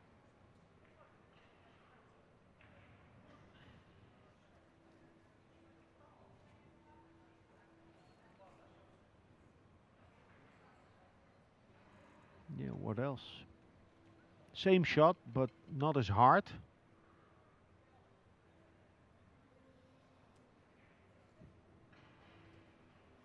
Get the 2 ball just past the side pocket.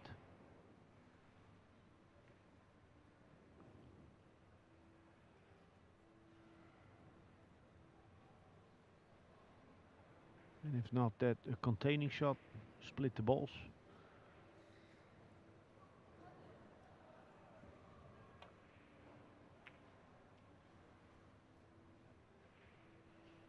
Cue ball. No, but for one rotation. The difficulty there was he knew the 2 ball would be an open play. A lot of pressure on that cue ball.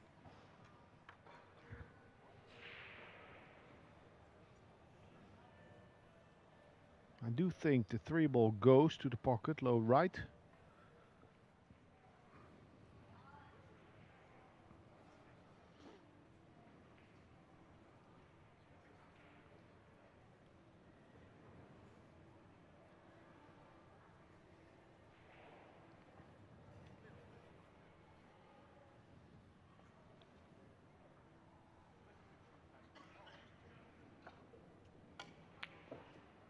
shot.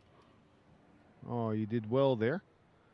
Managing to keep that cue ball on the left side by using the whole width of the pocket. Although maybe with a little more angle it would have been easier to draw off the 3, off the 9 and come around to 5 up table.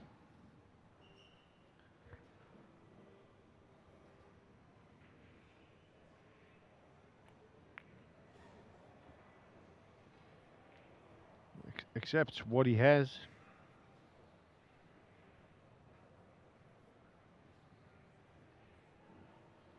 Float it in. Try and avoid the 6 ball, I feel, the biggest ball. Not the 8, not the 7. One more good shot needed to be in a match winning position.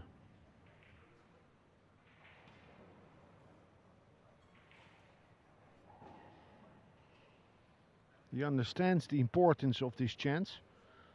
We've seen a mini fight back by Thorsten Homan, 3 break and runs. He wants to finish it right here, right now.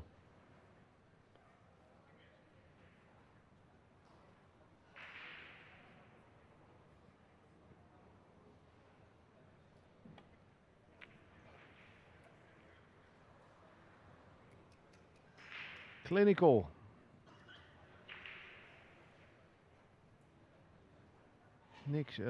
Nothing El Ferrari. El Medico.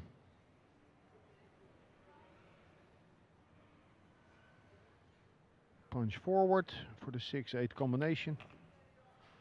No, he's playing to the corner.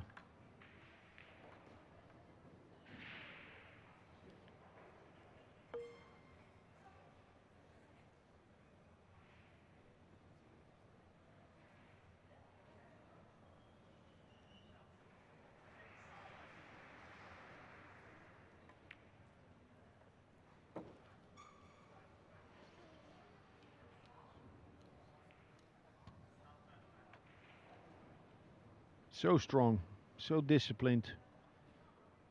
Learned so much from all his victories the past year. Don't get ahead of yourself.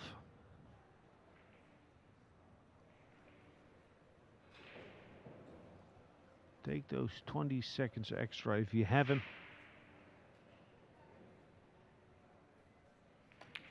Boom.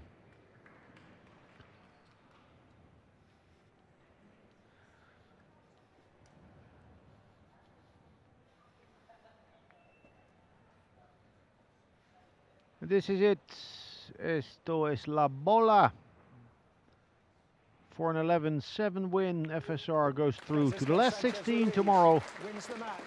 Through to the Sweet 16.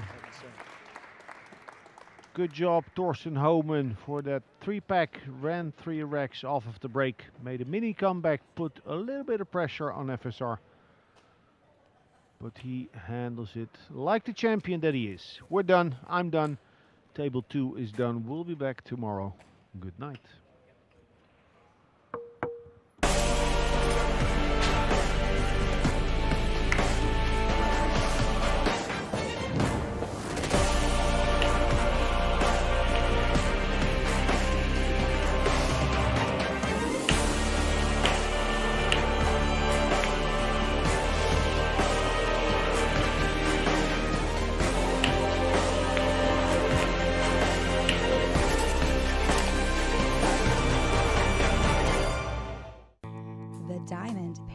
Pool table. Diamond tables are designed and manufactured from the highest quality, sustainable hardwoods, utilizing world-renowned designs. Diamond tables are unparalleled for playability and durability. After all, they are designed by players for players.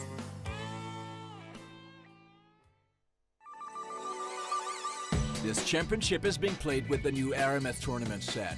Featuring a unique molecular structure, it guarantees razor-sharp precision and unsurpassed longevity. Unquestionably the best pool balls in the world, this set is available in a TV and a value pack version, as well as in the new My Aramith range of ball and cue cases. Now you can bring and play with the best ball set everywhere you go. My Aramith, bringing new dimensions to your billiards experience.